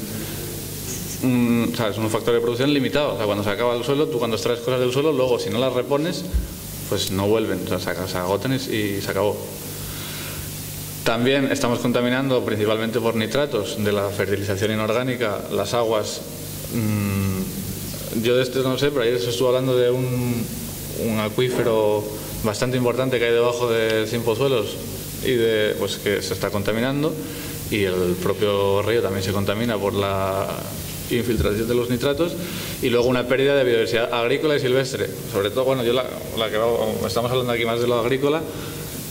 Es prácticamente imposible encontrar especies, variedades agrícolas propias de Cienpozuelos. O sea, aquí pues siempre te hablan de las alcachofas de Cienpozuelos, de tal. Encontrar hoy palos de alcachofa de Cienpozuelos, por ejemplo, es prácticamente, o sea, es una tarea que te lleva tiempo, a ver si a alguien le queda alguno. O sea, es una cosa que se ha perdido. O encontrar una variedad de tomate de Cienpozuelos, pues también cuesta. O sea, y no sabes al final si es de Cienpozuelos o si... O sea, no se ha ido perdiendo la biodiversidad, porque al final cada vega pues tenía sus propias variedades más o menos adaptadas a las necesidades y al clima y a los suelos, y eso se ha perdido. O sea, es una pérdida que en muchos casos ya no hay vuelta atrás. Y entonces, bueno, de aquí es donde quería explicar un poco. Sabéis que desde hace unos meses un grupo de gente, de ciudadanos de Cienpozuelos, empezamos inquietos por la situación de la vega, productores, consumidores y gente de Cienpozuelos, a plantearnos si era posible un Cienpozuelos distinto y más que mirase hacia la vega, y que la vega fuese una alternativa económica y social y también de ocio. Y entonces yo aquí lo que quería proponer era como un pequeño esbozo, un esbozo que luego, o sea, que esto, claro, esto es lo que yo tengo pensado aportar a una de las mesas que hemos empezado a funcionar en Somos Vega, que es la mesa de agricultura. Pues voy a explicar aquí lo que yo pretendo aportar a ese plan de dinamización económica y social por una vega sostenible que tendremos que hacer entre todos y todas, ¿no? Entonces, primero, pues los puntos, o sea, que yo creo que, bueno, si partimos de esa situación de 2.000 hectáreas de maíz y 5 hectáreas de cultivos sociales, si lo son, porque tampoco habrá de todo en esos 5 hectáreas de huerta, ¿no? Pues lo primero es que hay que hacer una estructuración del sector. O sea, lo que no, pues ahí he puesto algunas cosas que habría que hacer, ¿no? Pues empezar a crear servicios comunes agrícolas. Pues no puede ser que... ¿Cómo es posible que tengan que venir, por ejemplo, cosechadoras de Castilla? O sea, encima no una, sino 4 o 5, cada agricultor llama a una cosechadora distinta, hay 5 cosechadoras circulando por ahí. ¿Por qué no puede haber, si hay necesidad, por ejemplo en este caso, tendría que haber unos servicios municipales que pues la maquinaria que haga falta, pues que esté al servicio de los agricultores, ¿no? También un fomento del cooperativismo. Yo ya sabéis que he llegado hace poco a Cienpozuelos, pero me consta que antes había una cooperativa agrícola por ahí, no sé muy bien cómo está funcionando ahora mismo. Lo principal en la estructuración del sector es darle importancia a esos cultivos sociales que generan trabajo en el pueblo, y también se debería hacer un plan de comercialización de los productos de Cienpozuelos. Luego, una cosa que hace falta, y esto es por lo que yo digo que esto es un esbozo que no es nada, ¿no? Pero hace falta que alguien empiece a hacer estudios y se empiece a conocer mejor el sistema de producción de la vega. O sea, yo he intentado encontrar cosas y al final tienes 4 datos del INE, pero nadie se ha puesto a hacer una caracterización agrícola de la vega. O sea, no sabemos lo que tenemos, no sabemos ni en qué estado están los suelos, ni qué cultivos serían mejores, no sabemos nada. O sea, y tampoco, pues, he puesto mercados entre comillas, ¿no? O sea, estudio de nuevas posibilidades de distribución. Tampoco hay estudios de que, bueno, que tenemos una vega fértil, ¿cómo podemos darle salida a esos productos? No sé, no hay nada, pues eso, está todo por hacer. O sea, ahora mismo es que no hay nada. Luego, otro punto que para mí es básico es, pues, el apoyo a la producción sostenible. Y pongo sostenible, no pongo ecológico, porque creo que eso requiere una transición, ¿no? Del modelo en el que estamos al que yo propondría, por ejemplo, los que estamos en esta mesa propondríamos, hay una transición. Entonces, yo creo que hay que ir paso a paso y ir promoviendo una producción sostenible, no hablando siempre solo de agricultura ecológica, ¿no? Entonces, aquí he puesto pues que haría falta un servicio de asesoramiento técnico para los agricultores que quieran empezar a producir de manera sostenible, hacer programas de formación en agricultura ecológica y, si es rescatable, pues supongo que parte de las ayudas que hay en Europa se podrían rescatar de alguna manera para estos fines, ¿no? Luego, otro punto importante pues sería la promoción de los productos locales. Hemos hablado pues de la marca de calidad, ¿no? Pues que se llama Producto La Vega o Somos Vega. O sea, que los productos de La Vega tengan una distinción y que pues al final también implique al comercio local, ¿no? Que tú puedas tener en tu establecimiento pegatinita de aquí tenemos productos locales o aquí apoyamos la agricultura de Cienpozuelos. O sea, esa creación de vínculos que son inexistentes porque entre La Vega, entre el campo de Cienpozuelos y el pueblo, ¿no? O sea, igual que no cuesta nada. O sea, es que claro, luego todo esto que estamos hablando aquí,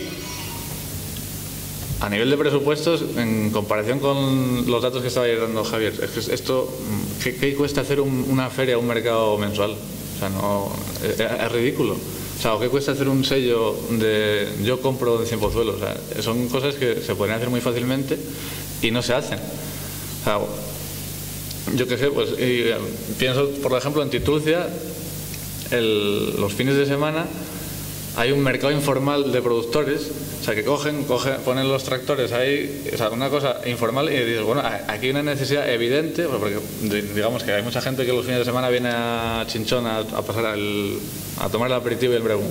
Pues paran en Titulcia a comprar melones o a comprar tomates en verano.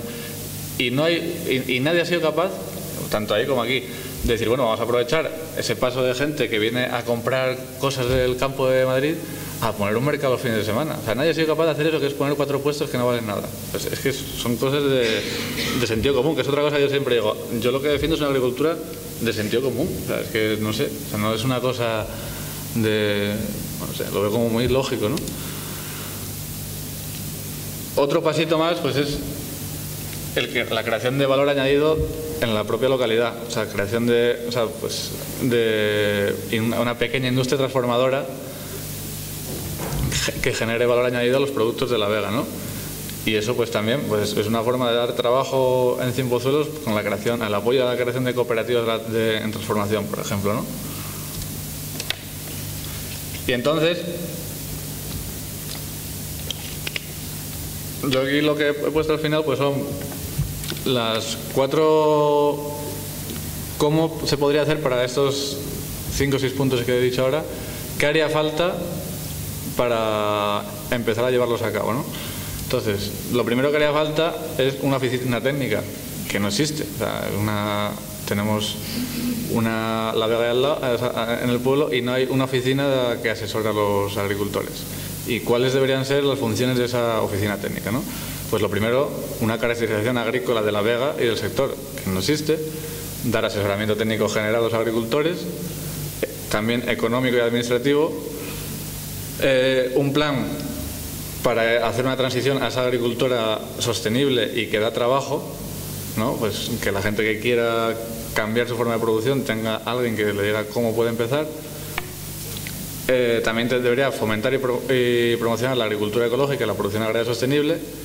Tendría que empezar a crear vínculos entre productores y consumidores, pues hacer lo que hemos empezado a hacer en los pocos productores que optamos por esto en el pueblo con los consumidores, pues eso debería haber a nivel local alguien que se encargase de fomentar eso.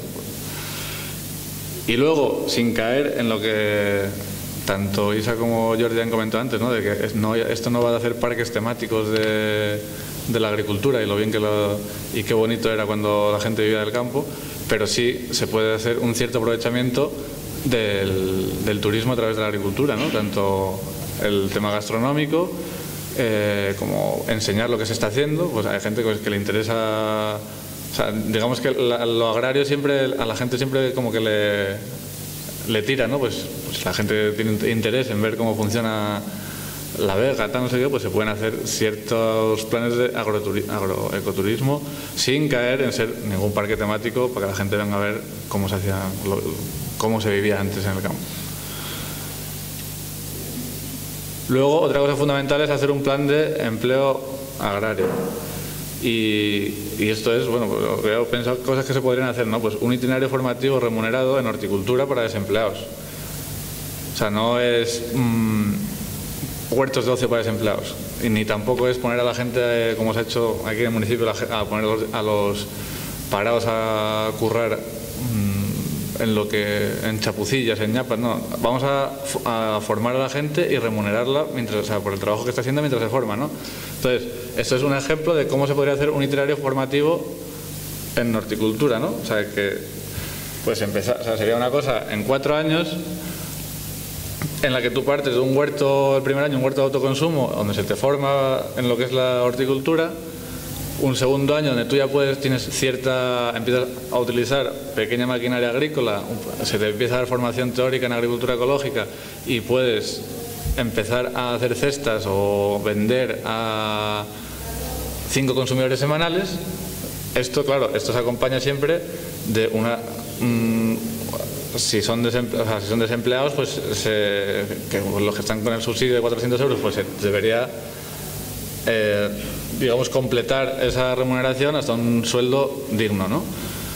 El tercer año se daría formación administrativa de cómo se lleva una cooperativa, cómo se lleva una pequeña empresa, formación en el manejo de máquinas agrícolas y ya se daría un huerto semiprofesional para 10 consumidores. Y el cuarto año pues ya simplemente sería un asesoramiento técnico, una ayuda municipal, y ahora voy a entrar en cuál podría ser una de esas ayudas a la instalación, y un huerto profesional de 5.000 metros cuadrados.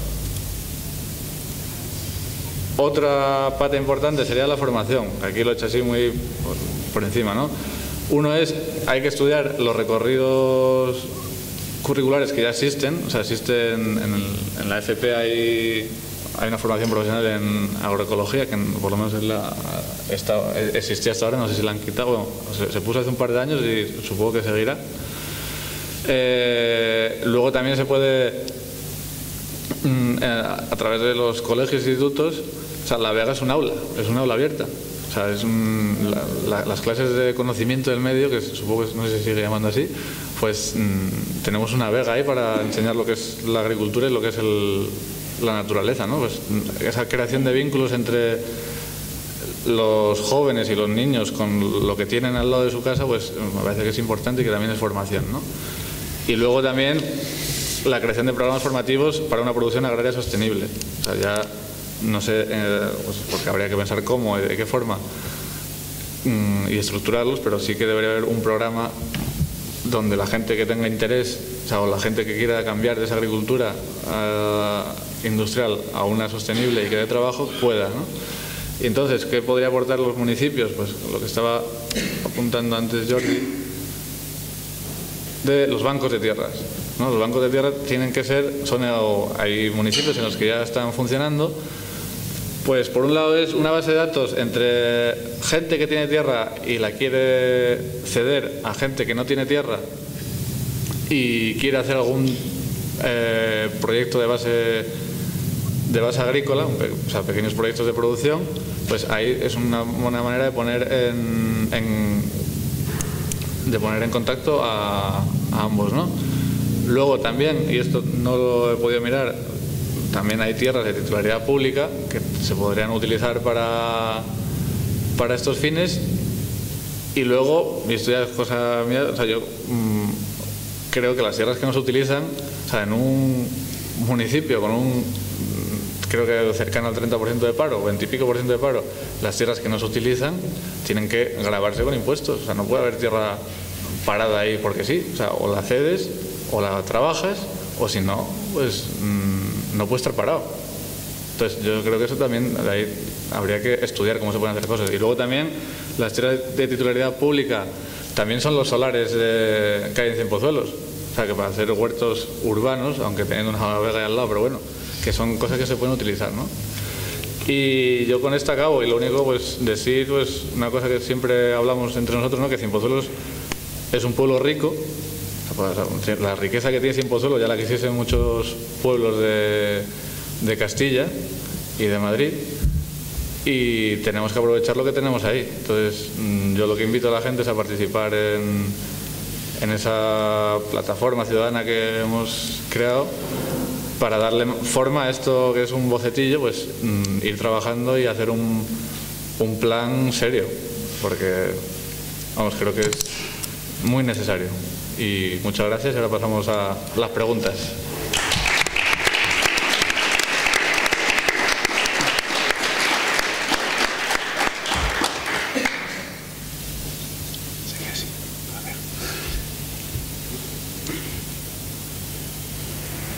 Tienes que darle para arriba del todo.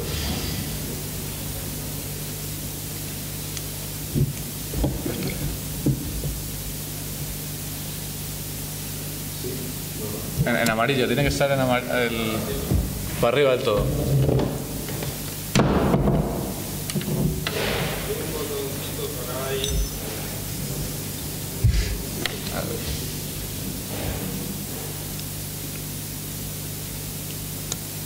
A bajar yo. Espera. Yo tengo aquí una agricultora que la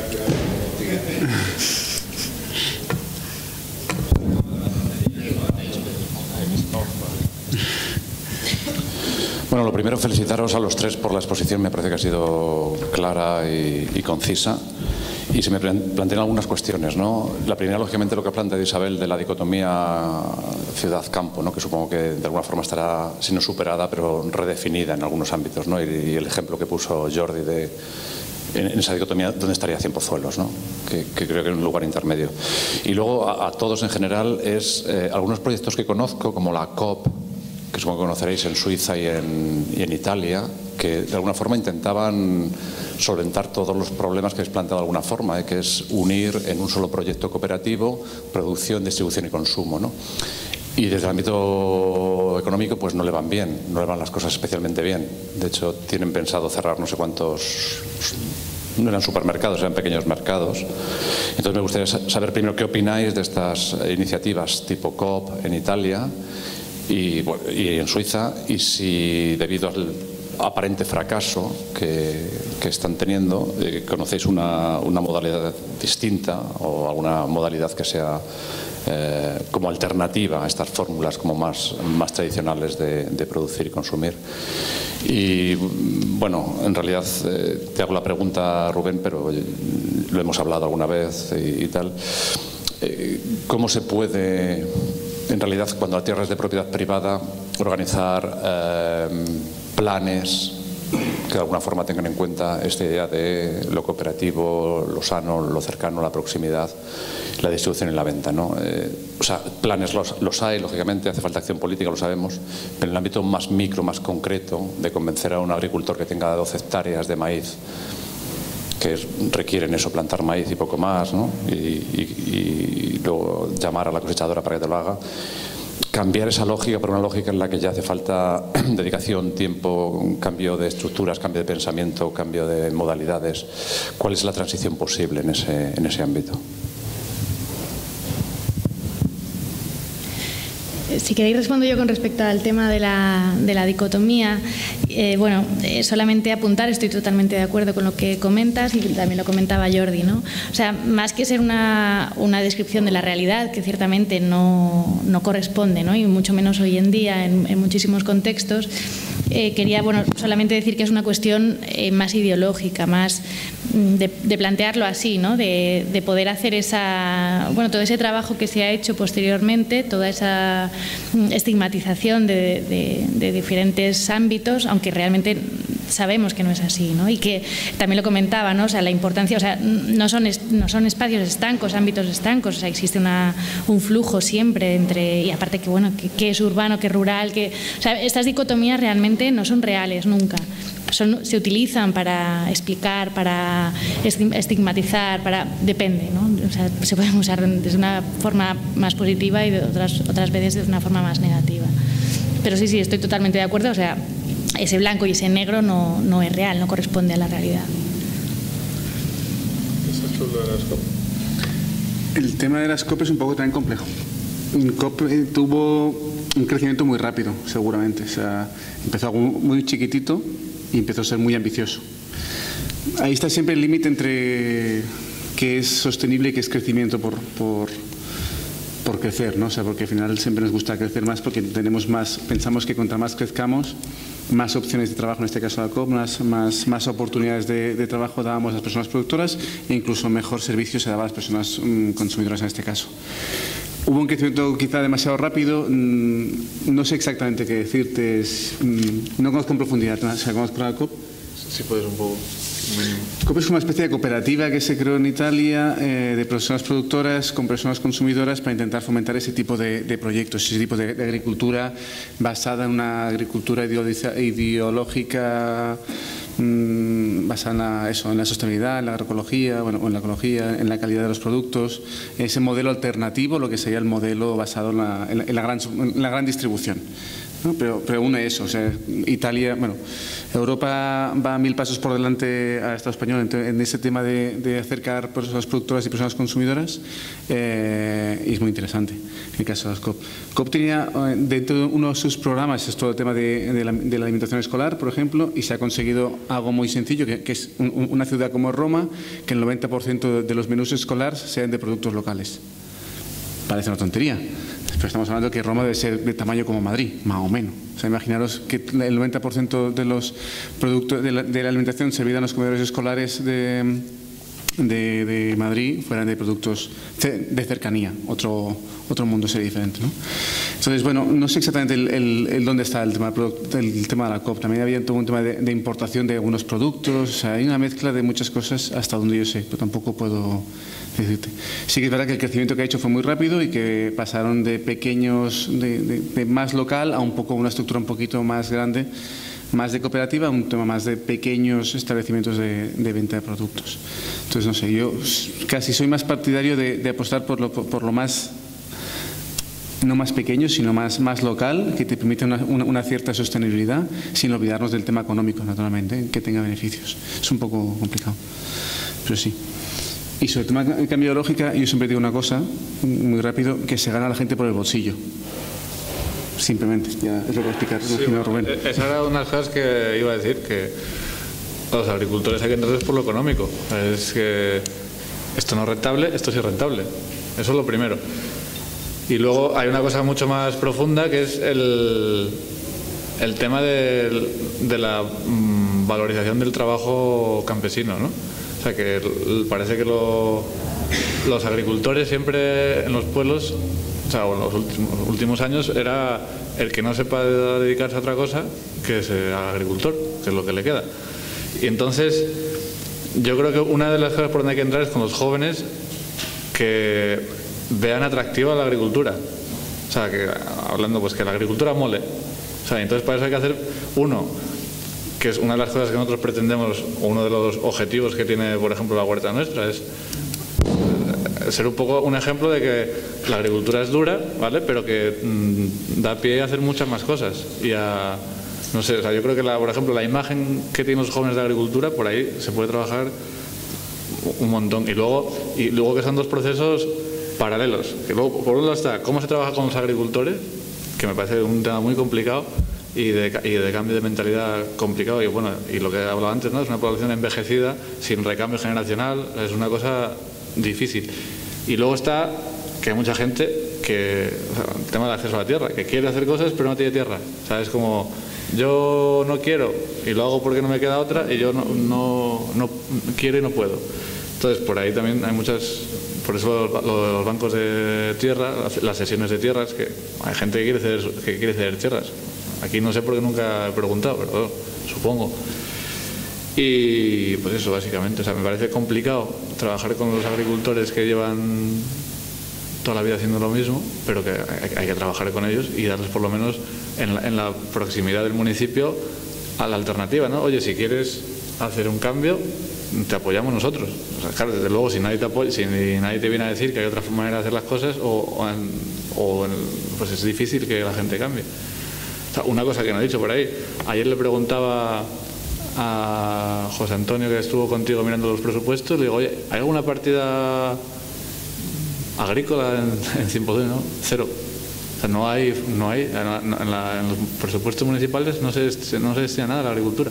Pues partiendo de por ahí, pues si hubiese un fomento, o sea, eso, de intentar que la agricultura sea atractiva para los jóvenes, pues es un buen comienzo. Seguramente, para complementar lo que decía Rubén, había que preguntarle a esa persona que hace 30 o 40 años no tendría solamente maíz, o lo que tenga ahora mismo, ¿por qué? ¿Por qué dejó el maíz? O sea, ¿por qué dejó el tema de la huerta convencional a un maíz? Y solamente es por un tema de subvenciones, básicamente, y ya está. O sea, por un tema de falta de rentabilidad. Entonces, si hay un cambio de modelo, sea municipal, favoreciendo ese tipo de nuevas huertas o nuevos sistemas de producción, le sumas a que la gente podrá ver esa alternativa que existe, porque esa persona seguramente la alternativa que tiene no existe. Le unes también a un tema de cooperativismo, de trabajo conjunto, y no de estigmatizar a esa persona, tú eres mala porque estás produciendo solo maíz. No, ni mucho menos. Tú estás produciendo maíz seguramente porque es lo que te han dicho que es mejor y porque sabes lo que es mejor. Entonces, si tú vas viendo que existen otras oportunidades, que existen un trabajo conjunto incluso, o sea, tú produces maíz, está muy bien, pues vamos a ver qué podemos hacer maíz, con la cooperativa podemos distribuirlo, cómo lo vendemos, no sé qué. Esa persona va a entender más allá la lógica puramente del, me han dicho que eso es lo mejor, y esos jóvenes, los perroflautas, ¿no?, que están viniendo aquí a quitarme las tierras. Entonces hay un proceso, son muchas cosas que hay que hacer paralelamente, pero la parte educativa está muy claro, la parte de sensibilización, pero la parte de que pueda haber, que se apueste, que se trabaje conjuntamente también, y nunca estigmatizar ni a uno ni a otro, ni perroflauta ni abuelo amargado. Por eso es un poco por lo de que yo siempre hablamos de que no me gusta ir con la agricultura ecológica por delante, porque va a ser una separación que no existe entre agricultores. O sea, somos agricultores y todos tenemos problemas. Nosotros lo hacemos de una manera, ellos de otra, pero ellos no son los que han causado la situación. Entonces no me gusta nunca, por eso, distinguir entre unos y otros, no, creo que es falso. Y luego otra manera de cambiar ese modelo es a través del consumo. O sea, si en este pueblo empieza a haber una demanda de producto, yo quiero consumir de la Vega, pues la gente también empezará a ver que hay una oportunidad, ¿no?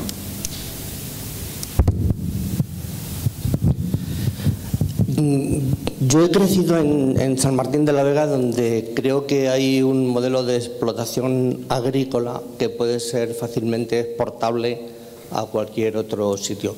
No sé exactamente, en Cienpozuelos no conozco el dato de cuál es el tanto por ciento de tierras de vega de titularidad pública. En San Martín de la Vega viene a ser aproximadamente del 70% o el 80%. Allí lo que se hacía es que se creaban lotes y se sorteaban entre las familias que optaban a ellas. Eso hacía que fuese un modelo de explotación como bastante equilibrado y bastante asequible para todo el mundo, donde durante mucho tiempo fue el sostén económico de una parte importante de la población de San Martín de la Vega. Creo que no he oído nunca un caso similar a ese, pero creo que sería una buena alternativa de cara a de una jodida vez olvidarnos de este mal que tanto daño ha hecho, que ha sido el puto ladrillo de los cojones, ¿no? Y volver a lo que son nuestras raíces, que es el campo, que es nuestra vida. Yo no he vivido nunca del campo, pero sí he trabajado en las vacaciones de la escuela y sé que era, pues eso, la fuente de ingresos del 80% de las familias de un pueblo como San Martín de la Vega. Yo creo que ese modelo puede ser exportable a cualquier otro municipio, y por qué no en Cienpozuelos, si hubiese tierras de titularidad pública que diesen pie a hacerlo así, ¿no? Yo creo que es otro planteamiento que se podía hacer si es posible, vamos. Pues yo la verdad que los datos de la titularidad pública de la tierra en Cienpozuelos no los tengo, pero vamos, yo creo que la Vega prácticamente es privado toda la tierra, no tengo mucha, pues no creo que No sé si la diferencia entre San Martín y Cienpozuelos por qué será, pero yo creo que aquí la mayoría de las tierras fértiles, otra cosa es el secano, ya será otra historia. Pero desde luego el regadío es privado, casi en su totalidad. Y luego, pues eso, pues con el tema, o sea, de lo que tenemos ahí en La Vega y no aprovechamos, a mí lo que se hizo aquí con el tema del ladrillo, ¿no? De lo que es vender o sea, vender la tierra, aquí se ha vendido, pero de verdad. O sea, se han llevado La Vega en distintas, en piedra, en arena, y se la han llevado. O sea, la han vendido directamente y han dejado agujeros. O sea, es que es lo más, es tan visual, o sea, que aquí se ha vendido, o sea, como el modelo de inmobiliaria, o sea, el modelo de la burbuja inmobiliaria aquí se ha comido La Vega, o ha intentado, o sea, y no ha ido más allá porque se paró, pero aquí se ha vendido la tierra, pues eso, kilo a kilo. Es increíble. O sea, y de echarse a llorar, ¿eh? O sea, vender tierra fértil, a mí es que yo cada vez que lo pienso, o sea, porque una cosa es que vendas tierra de un secano, bueno, pues yo qué sé, pero vender tierra fértil, o sea, lo que cuesta que 1 metro cúbico de tierra, los miles de años para que eso sea fértil, vender, o sea, me parece una barbaridad. Claro, eso, bueno, complementando un poco lo que decía Rubén, ¿no? Y también relacionado con lo que tú decías, al final es una cuestión de voluntad política. O sea, es que si no, o sea, si se quiere, hay opciones, habría que ver cuáles, ¿no? Dependiendo de cada caso. Cada municipio es un mundo, cada área pues es diferente, yo qué sé, pero claro, si no hay voluntad política. Y no solo eso, sino desde la propia ciudadanía, ganas de hacer cosas, de cambiar, de trabajar de forma conjunta, colectiva, por un fin común, es muy difícil, ¿no?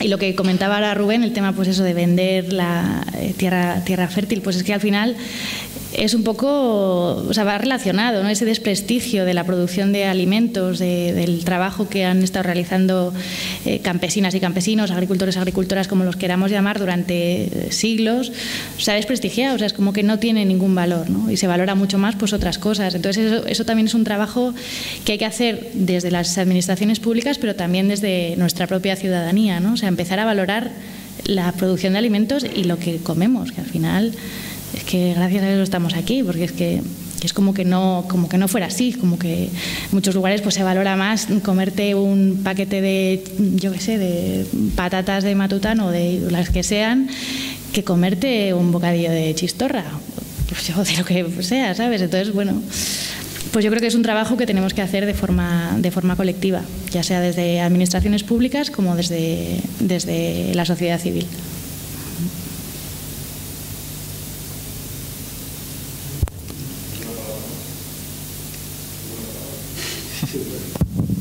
Ahora. No, yo muy breve. Me solidarizo con Rubén cuando dice que da mucha pena cuando se vende tierra fértil kilo a kilo, vaya usted a saber para qué, ¿no? Y me identifico porque a mí me da mucha pena cuando los niños creen que los alimentos nacen por generación espontánea en las grandes superficies. No tienen ni idea de dónde sale un queso, que les gusta. No tienen ni idea de dónde sale un yogur, que les gusta mucho. Es decir, les han vendido tanto la figura del envase, del osito del envase, que lo de adentro no tiene ningún interés. Se da por hecho. El valor para ellos es el envase, que sea más adecuado a su juego, a su gusto, que lo que va dentro. Por eso lo entiendo perfectamente, porque a mí me da mucha pena. Y eso se puede ver en cualquier superficie.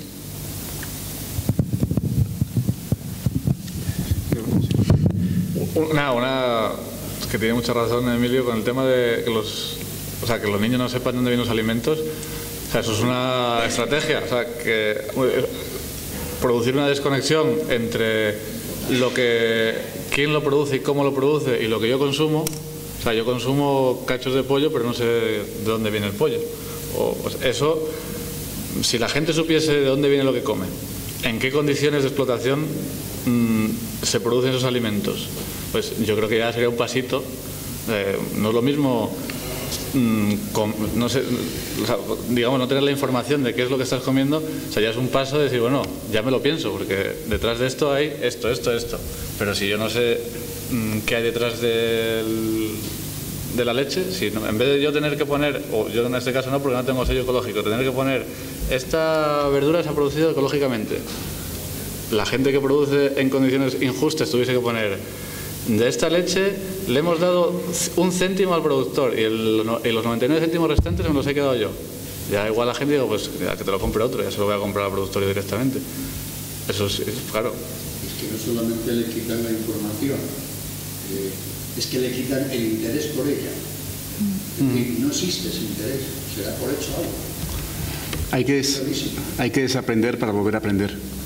O sea, el componente educativo y pedagógico es básico y la escuela, entendido como espacio de formación no solamente técnico sino también de personas, es un espacio que debería retomar esa importancia en el tema alimentario, ¿no? Entonces, si miramos cualquier unidad didáctica o cualquier librito educativo, es espectacular cuando citan el tema de la agricultura, veremos como mucho algún tractor, como mucho, o algún hombre.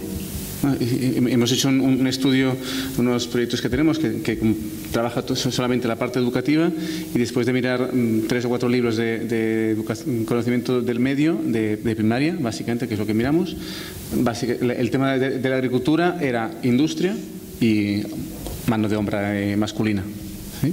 Entonces, eso es lo que se está explicando. Y la parte de curiosidad. Vamos a ir de colonias a una escuela, a una granja escuela, donde veas que hay una vaca, que la vaca existe. ¿Sí? Pero ya está. Es una cosa curiosa.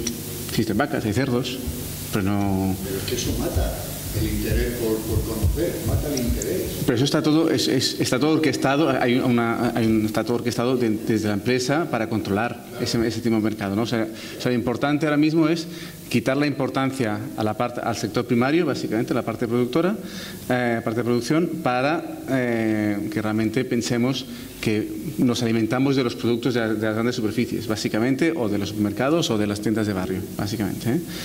Pero va acompañado de mucho más allá. Los mercados de abasto se están quitando las tiendas de barrio, con lo cual al final yo solamente para cuando vaya a comprar la verdura, el único sitio que sé que hay verdura es en un centro comercial o un centro de distribución, vamos. Entonces, ahí yo asocio que producción es eso. Si aparte en la escuela nunca me han dicho de dónde se produce, si aparte no hay gente que está produciendo en el campo porque estamos quitando la parte la parte económica del sector primario y se está perdiendo, pues al final realmente estaremos consumiendo productos que vendrán de no sé dónde, porque no hay producción aquí. Entonces, es una cadena, es lo que intentaba decir al principio, es una cadena de múltiples políticas, no solamente es una política agraria o una política económica, hay muchas cosas, y la política educacional, tiene mucho que ver, porque si desde pequeño les educas la importancia que tiene la alimentación, les educas con la importancia que tiene el campo, que el campo no es igual a cateto, no es igual a pardillo, sino que el campo es tan necesario, una persona productora es tan necesario como una persona que haga sillas, lo mismo. Entonces, si tú desde pequeño vas volviendo a educar sobre la importancia que tiene el mundo rural, realmente el sistema puede volver a cambiar, pero hay que trabajar en múltiples espacios, todos a la vez. Y existen alternativas, ¿eh? El huerto escolar que planteaba antes es una alternativa que existe. O sea, como que se ha puesto de moda con el tema de más de sostenibilidad, ¿no? El tema del huerto, la producción, pero hay que darle ese componente político al huerto. O sea, el huerto no es un espacio de ocio muy divertido y ya está. Hay que entender que el huerto tiene una cierta componente político ideológico que formar y educar para que realmente eso sea posible. Entonces, la parte educativa yo creo que es básica, es uno de los pilares del futuro. Claro, es decir, tomate este cachito pues, para determinada cantidad de niños y lo vamos a ayudar a plantar tomate, pero lo vais a plantar vosotros, lo vais a cuidar vosotros de la medida que pueden, y luego vais a recibir el fruto vosotros y vais a comprender lo que es un tomate.